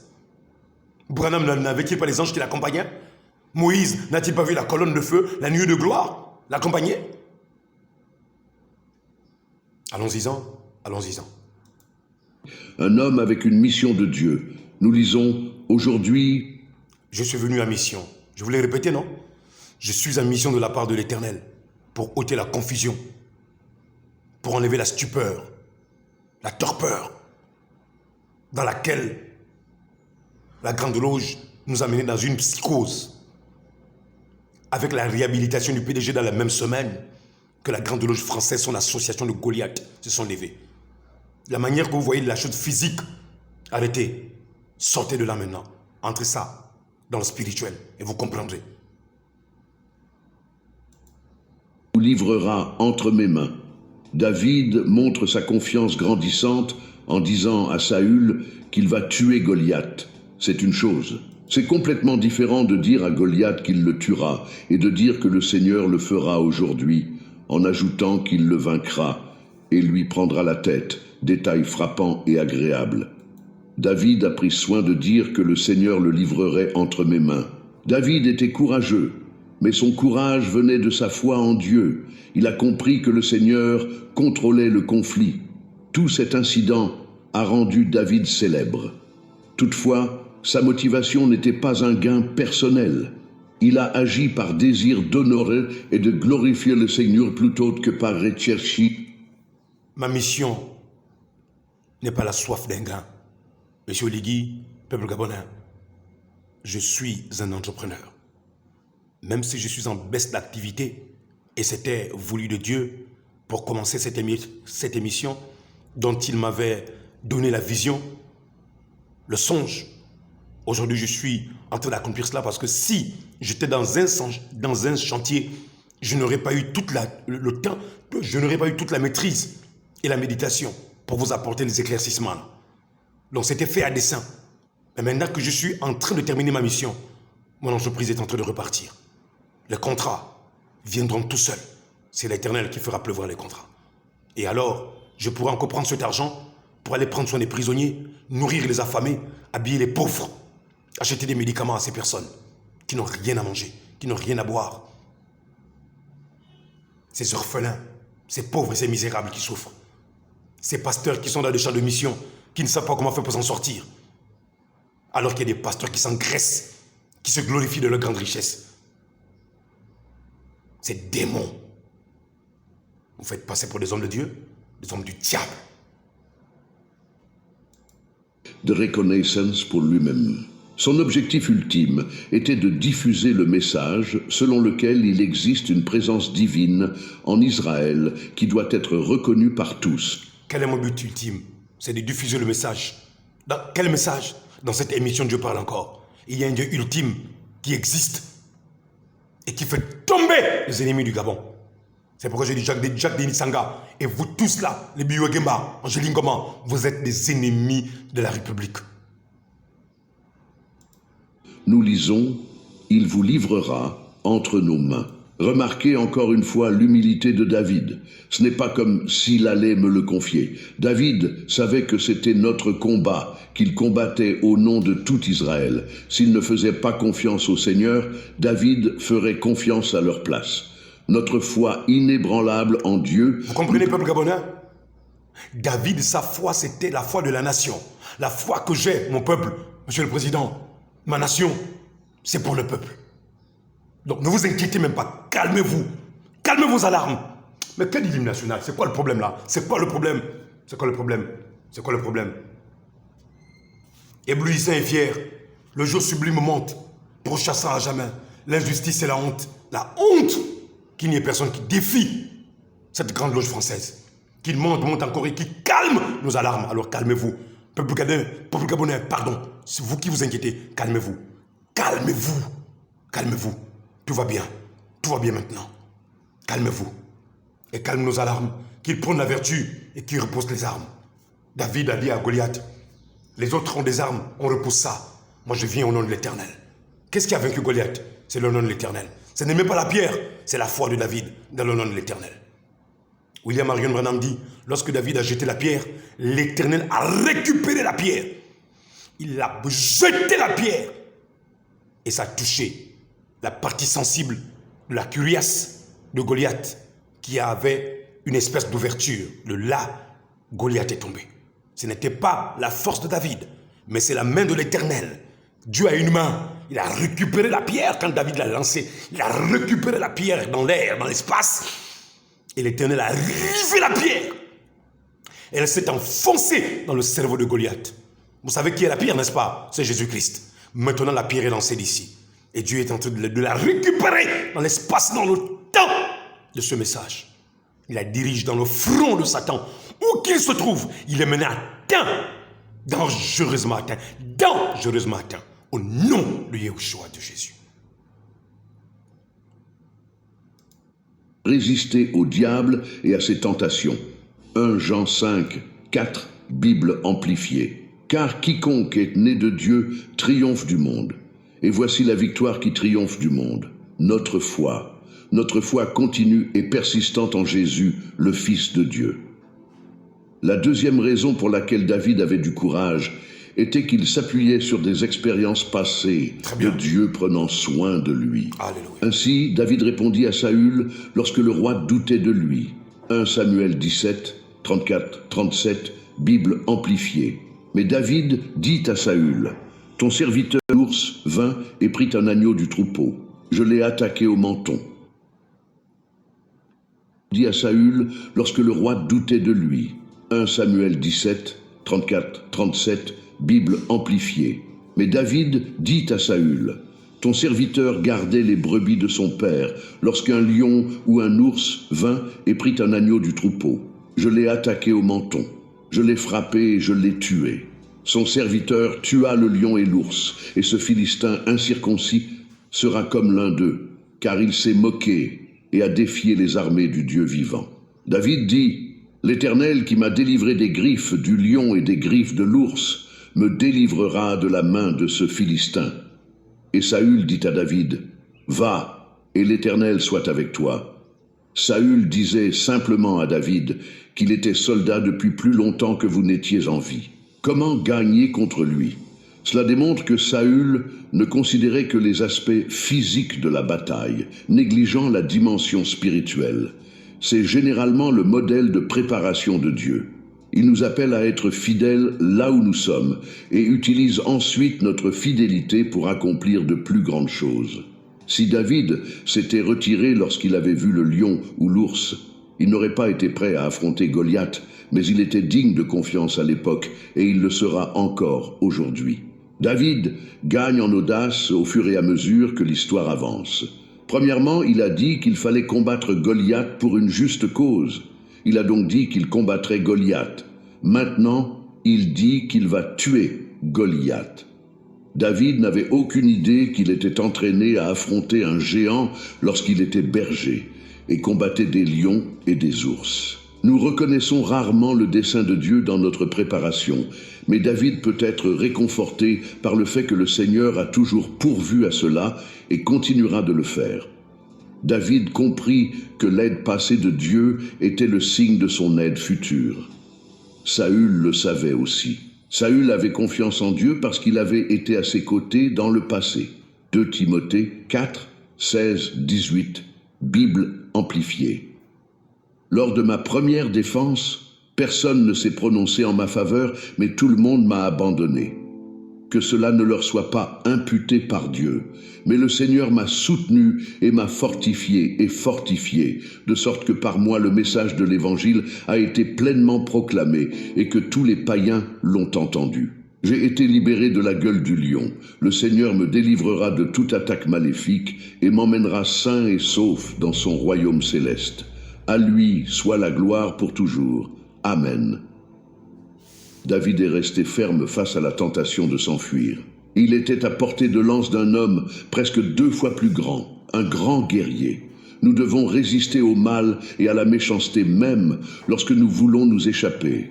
Éphésiens 6, 13, Bible amplifiée. Par conséquent, revêtez toute l'armure de Dieu afin de pouvoir résister avec succès et tenir bon dans le mauvais jour du danger. Après avoir fait tout ce que la crise exige, restez fermement à votre place, pleinement préparé, inébranlable et victorieux. David a réussi alors que tout le monde pensait qu'il ne le pouvait pas. 1 Samuel 17, 48, 51. Lorsque le Philistin se leva et alla à la rencontre de David, David courut rapidement vers la ligne de bataille pour faire face aux Philistins. David fouilla dans son sac, ramassa une pierre, la lança et frappa le Philistin au front. La pierre lui pénétra le front et il tomba face contre terre. Alors David vainquit le Philistin avec une fronde et une pierre, le renversa et le tua, mais David n'avait pas d'épée dans la main. Alors il courut, se plaça au-dessus du Philistin, prit son épée, la sortit du fourreau et le tua en lui coupant la tête. Quand les Philistins virent que leur puissant champion était mort, ils s'enfuirent. À la fin de la bataille, c'est David et non Goliath qui a gagné. Nous pouvons être sûrs que Dieu nous mènera à la victoire si nous marchons par la foi. Romains 8, 31 dit « Que dirons-nous donc de ces choses? Si Dieu est pour nous, qui sera contre nous ?» 1 Corinthiens 15, 57 déclare également « Mais grâce soit rendue à Dieu, qui nous donne la victoire par notre Seigneur Jésus-Christ. » En tant que chrétiens, ayons le courage d'obéir comme Abraham, de servir comme Josué, de réprimander le péché comme Étienne, de dire la vérité comme Paul. David s'est levé quand tout lui a dit de s'enfuir. Par la foi, Il a remporté une grande victoire pour le peuple de Dieu. Serons-nous du côté de Dieu? Qui suivra Jésus en défendant ce qui est juste, en brandissant son drapeau dans la bataille la plus féroce? Qui suivra Jésus? Qui va répondre: Je suis du côté du Seigneur, Maître. Me voici. Le courage, c'est se tenir debout quand tout le monde veut s'enfuir, parler quand tout le monde a peur de parler, agir quand tout le monde est paralysé par la peur. Agissez face au danger, maintenez votre caractère et votre rectitude morale quand tous les autres sont tentés de compromettre, déclare également. Mais grâce soit rendue à Dieu, qui nous donne la victoire par notre Seigneur Jésus-Christ. En tant que chrétiens, ayons le courage d'obéir comme Abraham, de servir comme Josué, de réprimander le péché comme Étienne, de dire la vérité comme Paul. David s'est levé quand tout lui a dit de s'enfuir. Par la foi, il a remporté une grande victoire pour le peuple de Dieu. Serons-nous du côté de Dieu? Qui suivra Jésus en défendant ce qui est juste, en brandissant son drapeau dans la bataille la plus féroce? Qui suivra Jésus? Qui va répondre: Je suis... Qui suivra Jésus au Gabon? Qui suivra Jésus? Qui va répondre? Qui va répondre? Seigneur, Maître, me voici. Le courage, c'est se tenir debout quand tout le monde veut s'enfuir, parler... Le courage, c'est se tenir debout quand tout le monde veut s'enfuir, parler... Tout le monde a peur de parler. Quand tout le monde a peur de parler. Parler quand tout le monde a peur de parler. Comment la Grande Loge française, à travers les nations, a toujours pillé l'Afrique. En ordonnant, en imposant au président de générer des intérêts et des bénéfices à la Grande Loge française et d'investir l'Europe, d'investir la France. Peuple gabonais, voici ce qui se tramait, qui se faisait pendant 56 ans pour le Gabon. Même depuis Léomba, je voudrais dire. Depuis Léomba. Et même avant Léomba.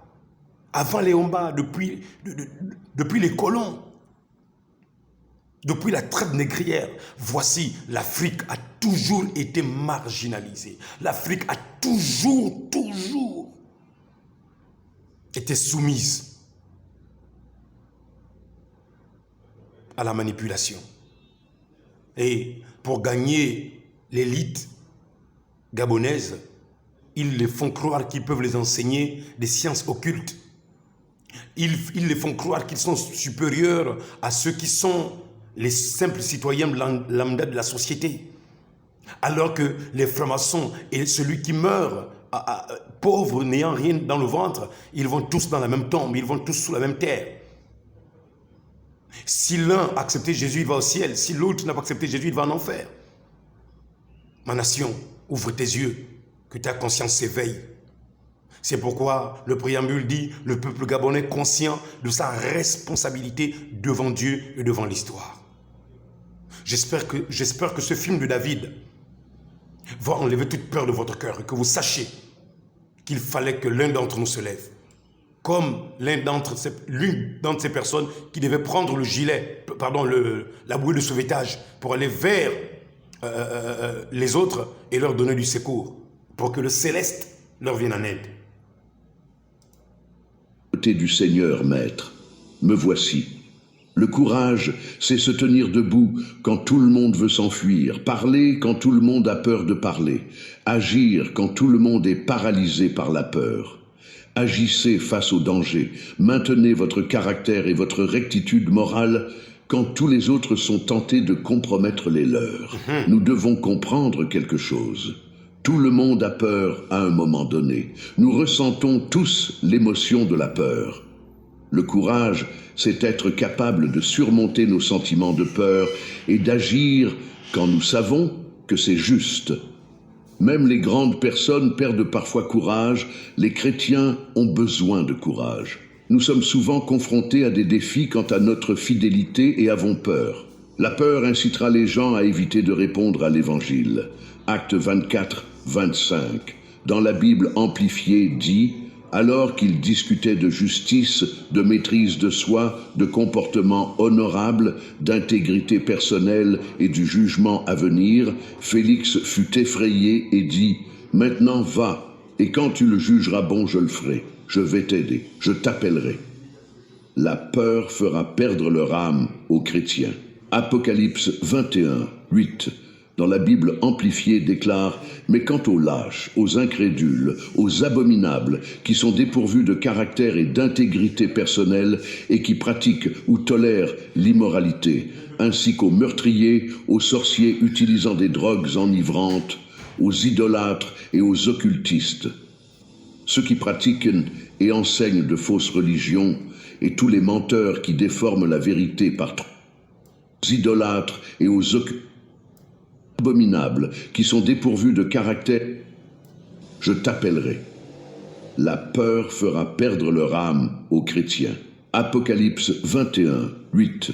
Dans la Bible amplifiée déclare « Mais quant aux lâches, aux incrédules, aux abominables, qui sont dépourvus de caractère et d'intégrité personnelle et qui pratiquent ou tolèrent l'immoralité, ainsi qu'aux meurtriers, aux sorciers utilisant des drogues enivrantes, aux idolâtres et aux occultistes, ceux qui pratiquent et enseignent de fausses religions, et tous les menteurs qui déforment la vérité par tromperie, leur part sera dans les temps ardents de feu et de soufre, qui est la seconde mort. Dieu fait des miracles chez les gens. Si vous vous abandonnez à lui, il fera des merveilles à travers vous. Quelles sont les motivations pour avoir du courage? Tout d'abord, vous appartenez à Jésus, alors n'ayez pas peur. Deuxièmement, Dieu le justifiera. N'ayez pas peur, car ce qui est caché sera vu, ce qui est caché sera révélé. Comprenez? Ce que vous dites, ce qui est caché sera vu, ce qui est caché sera révélé. Ce qui est caché sera vu, ce qui est caché sera révélé. Donc il n'y a rien que Satan fera là, avec les francs-maçons là, que Dieu ne pourra pas décoder, que Dieu ne pourra pas déchiffrer, que Dieu ne pourra pas expliquer. Il n'y a rien. C'est avec l'épée de Goliath que nous allons couper sa tête. découvrez sur Jésus sera vu, ce qui est caché. Motivation pour avoir du courage. Tout d'abord, vous appartenez à Jésus, alors n'ayez pas peur. C'est tout. Deuxième. Peuple gabonais, n'ayez pas peur. Nation gabonaise, n'ayez pas peur. N'ayez pas peur. N'ayez pas peur. N'ayez pas un sentiment de... Même une graine de sable de la mer de peur. J'ai dit même pas une graine de sable de la mer de peur. Dieu le justifiera. N'ayez pas peur. Dieu viendra justifier que cette émission de Dieu parle encore. Ce n'est que le bonheur de cette nation gabonaise. Ce n'est que du bonheur. Voilà pourquoi nous avons lu David à Psaume 89. Car ce qui est caché sera vu, ce qui est caché sera révélé. Oui. Ce que vous dites, ce que vous découvrez sur Jésus en privé sera un jour justifié publiquement. Yes. Troisièmement, même la mort ne peut pas vous nuire. Jamais. Dans Matthieu 10, 28, « Et ne craignez pas ceux qui tuent le corps, mais qui ne peuvent pas tuer l'âme. Votre âme est en jeu lorsque vous recherchez l'approbation des hommes. Qu'est-ce que ça fait ? Vous savez, la pire chose que les gens puissent vous faire quand ils vous détruisent, c'est de vous envoyer au paradis. La pire chose que les gens puissent vous faire est d'envoyer votre personnalité éternelle au ciel. Quatrièmement, Dieu est toujours près de vous. Matthieu 10, 30. Pourtant, même les cheveux de votre tête sont tous comptés, car le Père est souverain et a une connaissance complète. Les cheveux sur ta tête sont tous numérotés. Qui peut compter ses propres cheveux? Aucun être humain ne peut compter ses cheveux, et s'il essayait, il faudrait qu'il s'en rapproche. Cela indique une attention très étroite, attentive et intime, et c'est là le point. Votre Père n'est pas loin lorsque vous souffrez. Il vous aime, il est proche. Cinquièmement, Dieu dirige votre vie avec des mains aimantes. Croyez en la souveraineté de Dieu, peuple de Dieu. Sixièmement, les avertissements de Paul. Quand on lit la parole de Dieu, surtout quand on lit Paul et ses conseils à son jeune disciple Timothée, on comprend pourquoi il faut du courage. Beaucoup d'entre nous vivent parfois en quête d'approbation et d'acceptation des autres. Vous n'avez pas encore suffisamment mûri pour être vous-même en Christ. Et lorsque vous recevez un regard sale, ou un regard au ciel, ou une lèvre nerveuse, ou un mot, vous vous sentez si dévasté que vous arrêtez de parler des choses difficiles qui arrivent. Peut faire et peut être rejeté. J'espère ardemment que vous considérez le Christ si glorieux que votre sourire vaut plus de 10 000 grimaces. J'espère que vous connaissez la source et la profondeur du courage qu'il faut pour parler de cette situation. 2 Timothée 4, 3-4, Bible amplifiée. Car le temps viendra où les gens ne toléreront plus la saine doctrine et l'instruction précise. Ils défieront la vérité de Dieu, mais ils voudront que leurs oreilles se plaisent à quelque chose qui leur plaît. Ils accumuleront pour eux de nombreux docteurs, l'un après l'autre, choisis pour satisfaire leurs propres désirs et supporter les erreurs qu'ils commettent. Et ils détourneront leurs oreilles de la vérité, s'égareront dans les mythes et les fictions créées par l'homme, acceptant l'inacceptable. Septièmement, il y a une deuxième raison, outre les paroles de Paul à Timothée, pour laquelle je considère ce message sur le courage comme si crucial. Cela a à voir avec le genre d'époque dans laquelle nous vivons. Soyons courageux. Matthieu 10, 27. Ce que je dis dans l'obscurité, dites-le à la lumière du jour, et ce que vous entendez murmurer, proclamez-le sur les toits. Le but de ce verset est donc d'ouvrir la bouche. Par conséquent, ne cédez pas à l'air du temps et ne soyez pas lâches. Soyez braves, maintenez votre foi en Dieu et ne laissez en aucun cas le mal. Ne soyez pas lâches, ne laissez en aucun cas le mal dominer. Ne laissez en aucun cas le mal. Ouvrez votre bouche. J'ouvre ma bouche. Au nom du Seigneur, nous allons dévoiler ce qui était caché. Que Dieu vous bénisse richement. Nous revenons sur ce documentaire que j'avais décidé de vous emmener là. C'était par rapport à la Grande Loge française qui est venue s'installer en association avec toutes les obédiences des frères maçons réguliers au Gabon qu'ils ont créé ici la semaine passée. Dans la même semaine, le PDG a décidé de refaire surface le serpent à la tête coupée. Donc, nous faisons le lien entre la réhabilitation du parti ou encore la refondation du parti, parce que réhabiliter, c'est comme si on l'avait enlevé de la norme, des règles du fonctionnement des partis. Mais maintenant, refonder, c'est que c'est tombé et maintenant ils doivent repartir. Donc ils sont dans une refondation. Mais nous avons dit ceci, nous venons de suivre le documentaire, ils viennent de nous dire que les choses n'arrivent pas par hasard. Chaque élément et chaque événement qui arrive dans un temps, un but bien précis. Et nous avons aussi dit hier que le combat que nous avons aujourd'hui au Gabon n'est pas physique. N'est pas physique, c'est un combat de la guerre des deux mondes. Il y a le monde physique qui combat contre le monde spirituel. Donc il y a le monde de Satan qui vient maintenant combattre le devenir et l'avenir du Gabon. Donc nous devons faire un effort pour apprendre à développer en nous les possibilités maintenant de pousser ces forces du mal hors de cette nation gabonaise. Et cela ne peut se faire que par la foi. Et j'ai dit, ce ne sont pas les camions Iveco et les armes que nous avons, les hélicoptères. Ceci est bien pour une guerre naturelle avec des personnes naturelles. Mais quant à une guerre spirituelle, dans un combat spirituel, il nous faut maintenant des éléments appropriés pour combattre ces forces. Et nous disons que tout ceci est lié avec l'hymne national qui nous dit « ces perfides trompeurs qui sèment le poison et qui répandaient la peur ». Et nous avons aussi dit que nous devons calmer nos alarmes qui prônent la vertu et qui repoussent les armes. Donc maintenant, nous avons besoin des armes spirituelles pour nous donner la capacité de remonter à la surface et de comprendre que la France ne vaincra pas cette nation. La loge française, la grande loge française, par son association, ne vaincra pas.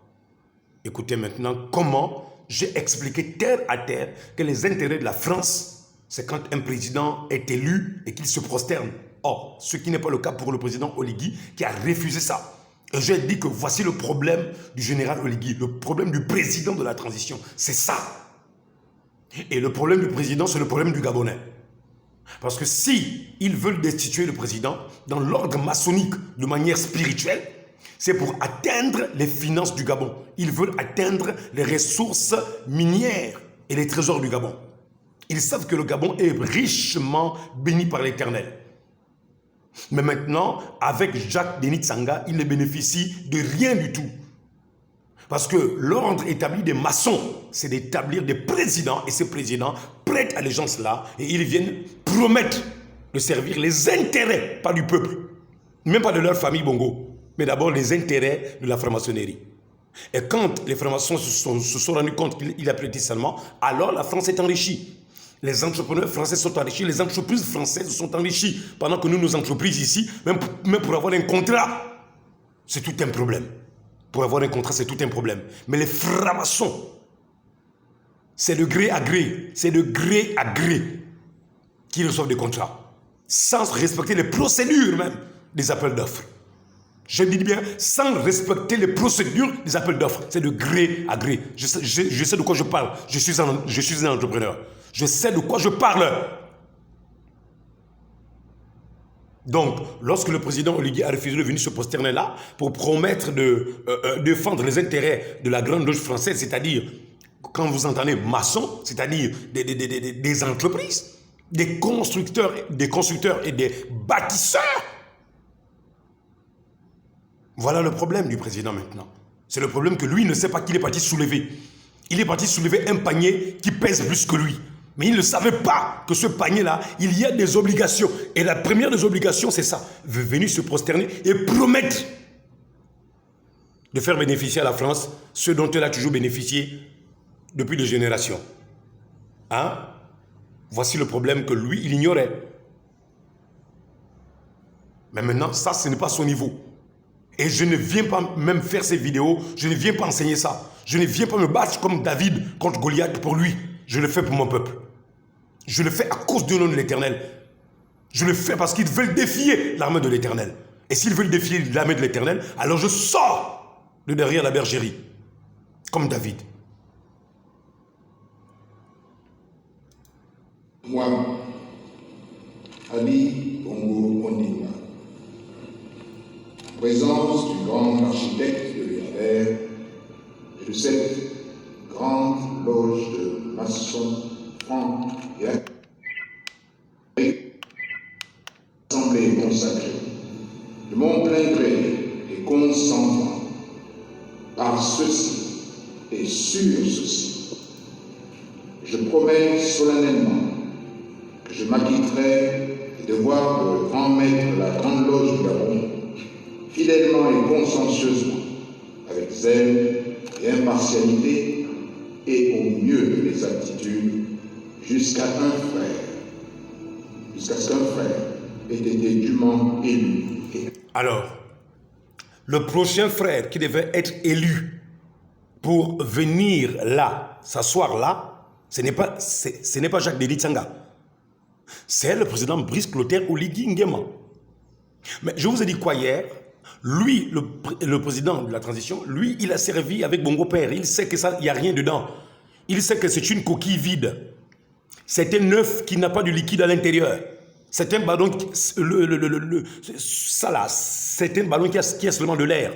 On perce, d'abord nous sommes en train de percer le ballon, l'air est en train de sortir. C'est tout. C'est tout.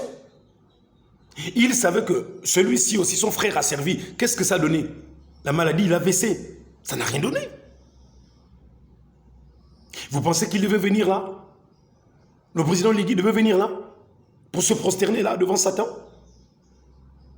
Il promet consciencieusement de venir défendre les intérêts de la franc-maçonnerie. On dit bien franc-maçon, franc-maçon, bâtisseur, entrepreneur, argent, richesse du Gabon, richesse, pillage.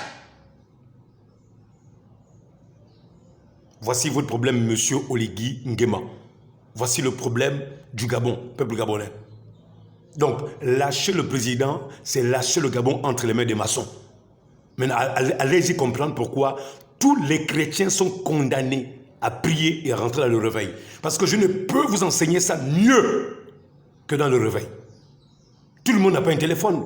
Tout le monde n'a pas un Android. Tout le monde n'a pas un Android pour comprendre ça.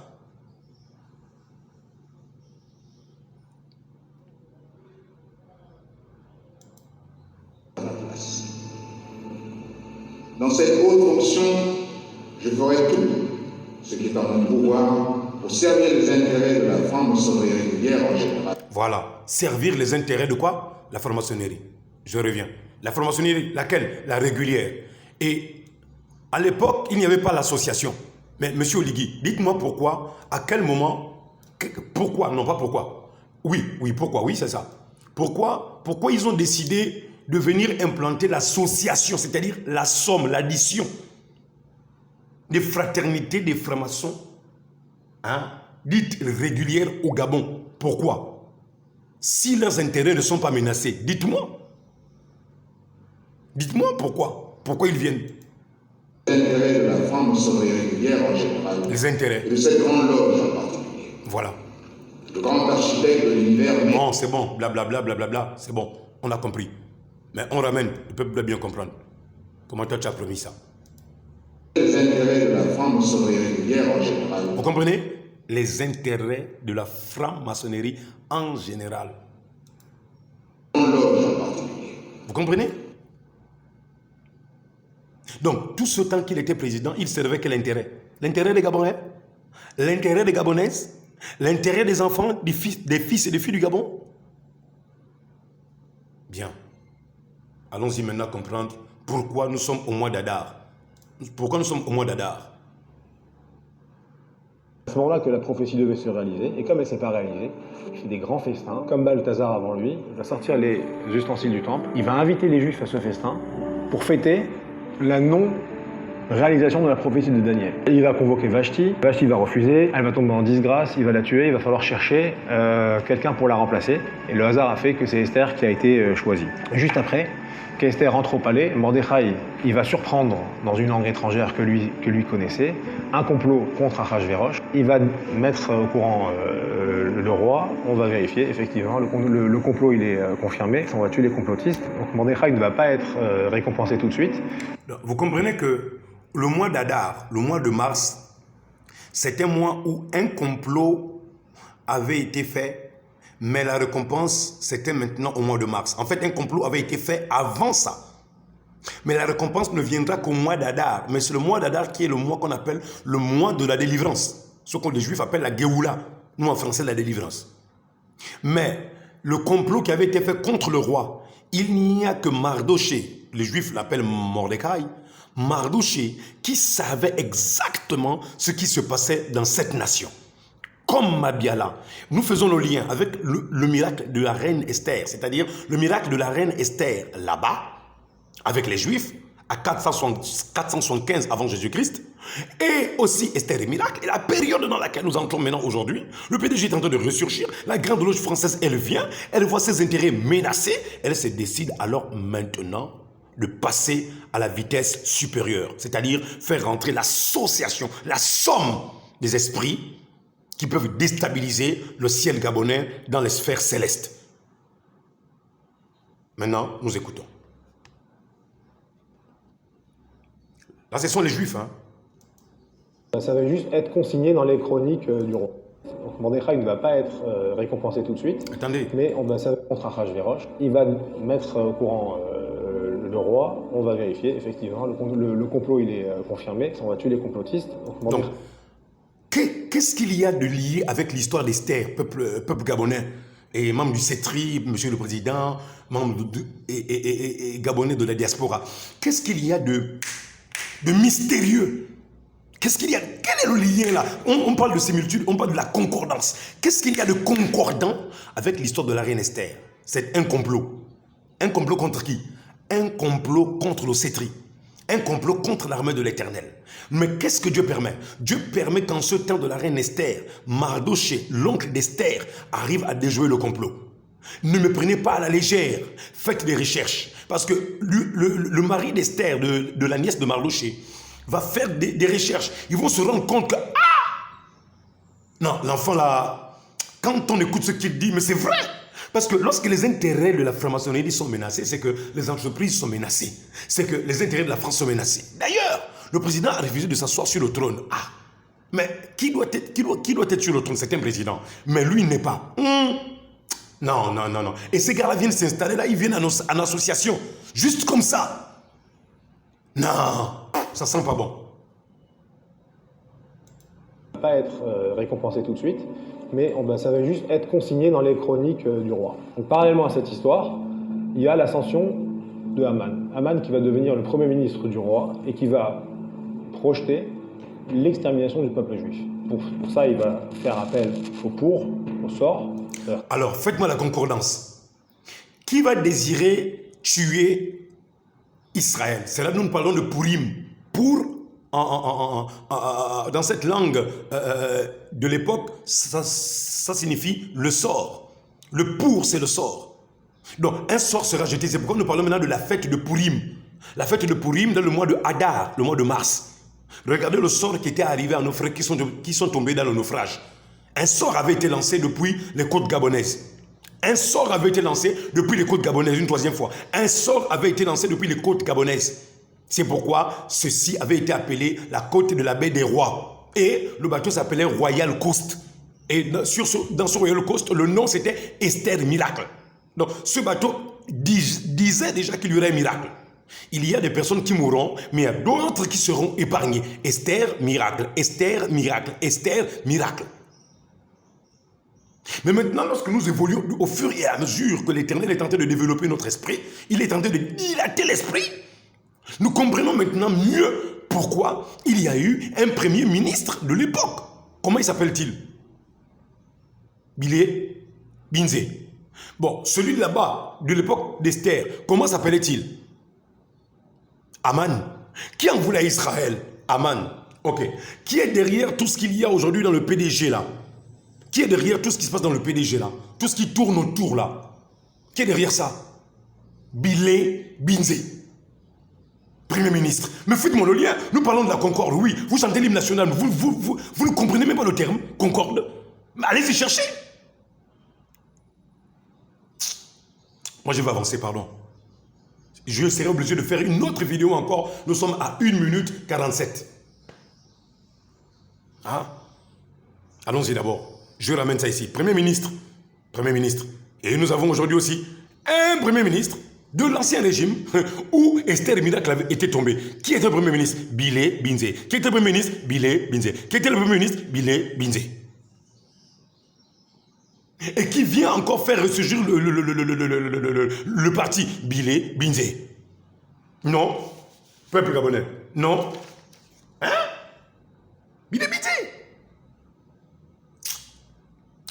Enfant, vous qui suivez là cette émission, dites-moi, Billy Binzé veut dire quoi? Donnez-moi un peu sa signification. Peut-être qu'on va trouver quelque chose à l'intérieur.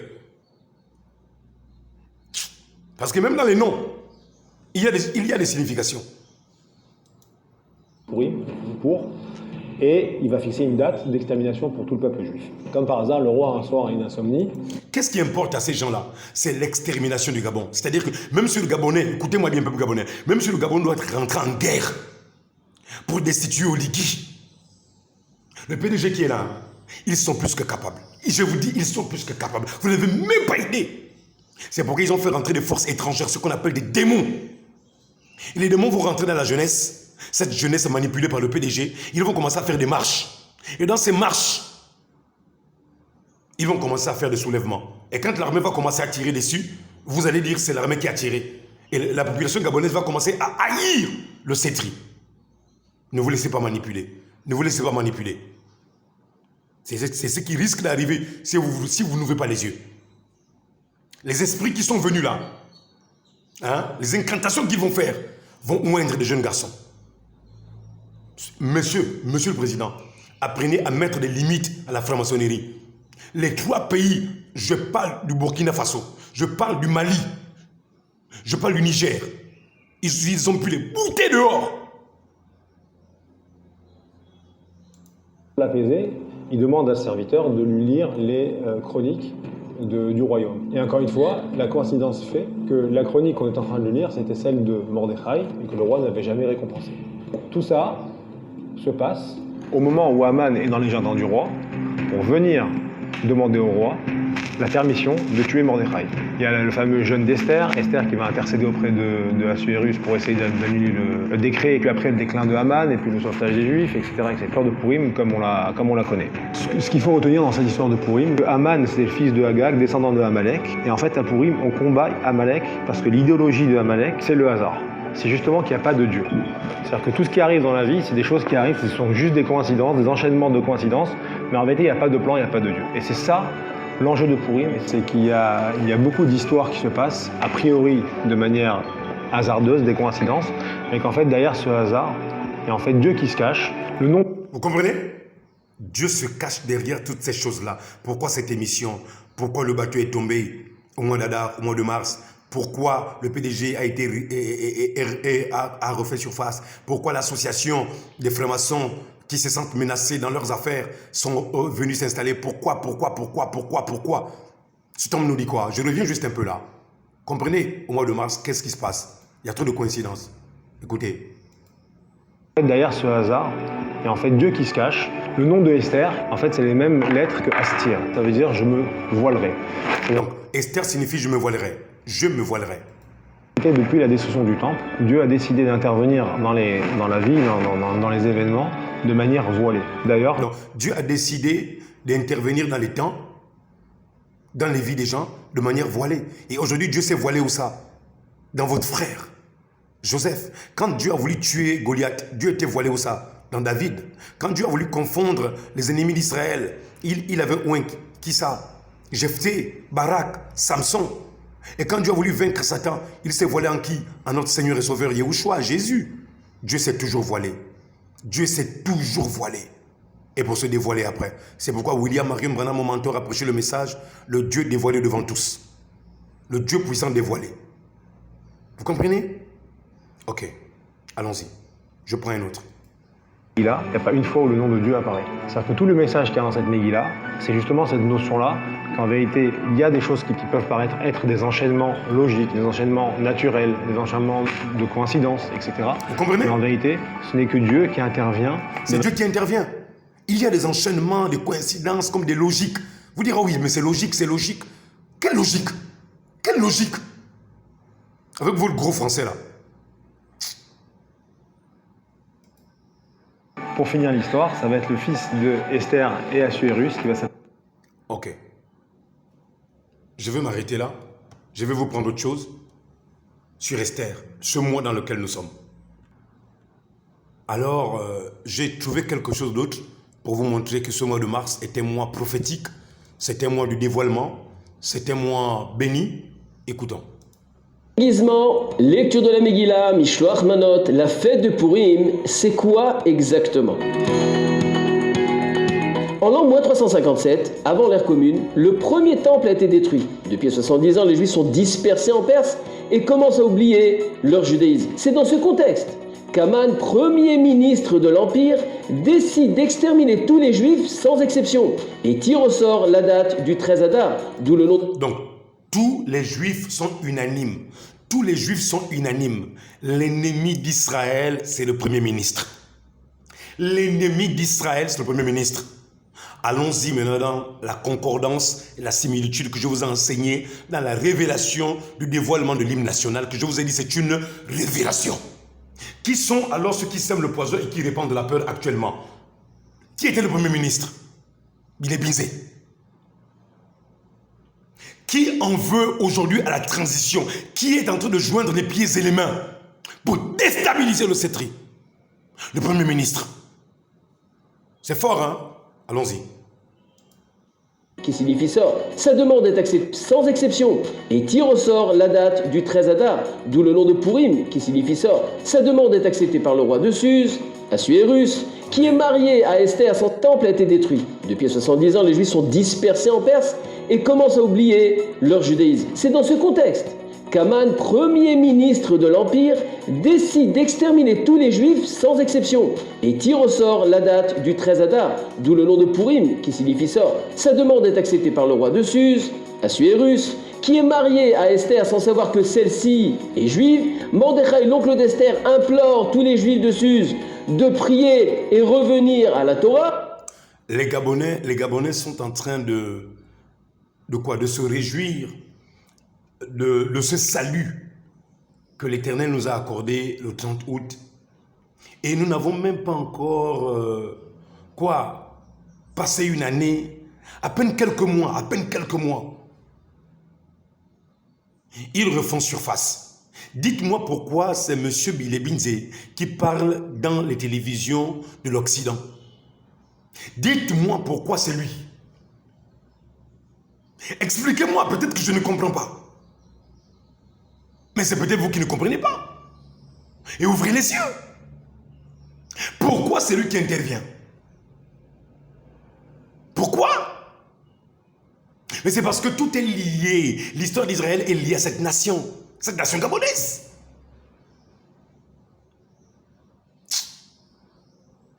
Le premier ministre Aman, était l'ennemi d'Israël. L'ennemi du Gabon. Ce n'est pas la France d'abord. Ce sont nos propres frères. Qui, malgré tout ce qu'ils ont obtenu comme grâce, tout ce qu'ils ont volé et pillé, ça ne leur suffit pas. Ça ne leur plaît pas que le cétrier, l'armée soit là et nous laisse rêver pour qu'on en arrive à cette partie.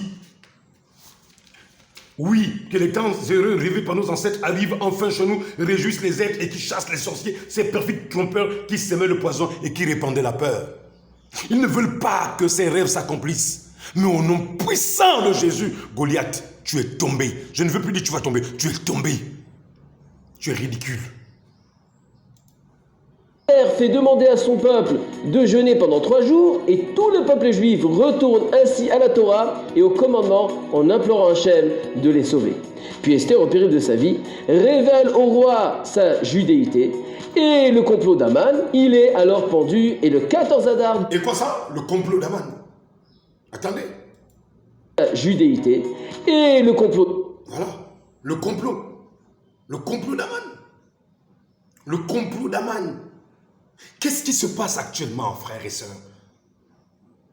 Qu'est-ce qui se passe actuellement au Gabon? Vous allez découvrir que cette émission est venue mettre à nu ce que Satan est en train de travailler dans l'ombre. Et Dieu utilise la Bible pour vous le prouver. C'est pourquoi je vais vous remettre le président Leki qui disait « Lisez la Bible. Lisez la Bible. Lisez la Bible. » Il est alors pendu et le 14 Adar devient à la place d'un jour de deuil, un jour de fête célébrant la victoire. Le peuple juif retourne ensuite en Israël. Vous comprenez? Ça, c'est ce qu'on appelle la Beth Amikdash, le sanctuaire de l'Éternel, le temple de Salomon. Voici ce qu'ils vont chercher. Ils vont dire le pilier de Jacquin et de Boaz qu'ils vont mettre dans la franc-maçonnerie. Bêtise, bêtise, bêtise. Vous maîtrisez quoi de Jacquin, de Boaz? Vous maîtrisez quoi de ça? Je reviens. Il y a quelque chose que j'ai voulu parler là. De fête célébrant la victoire, le peuple juif retourne ensuite en Israël, révèle au roi sa judéité et... Donc, à quel moment Esther s'est fait connaître? Elle s'est fait connaître, c'est au mois de Hadar. Au mois de Hadar, au mois de mars. Et le fait que le complot soit déjoué, Aman est tué sur le propre bois qu'il a voulu tuer. Il a voulu tuer Mardoché. Regardez, David a coupé la tête de Goliath avec son épée. Vous comprenez? Nous allons venir lire l'histoire d'Esther en soirée. Mais Aman, le bois qu'il avait fait fabriquer pour tuer Mardoché, c'est sûr le même bois. J'aimerais dire, je vais prophétiser sur le Gabon. Que tous les ennemis du Gabon, tout ce qu'ils ont préparé, maintenant ils sont pendus dessus au nom de Jésus. Nous les détruisons avec leurs propres épées au nom de Jésus. Que la confusion règne maintenant dans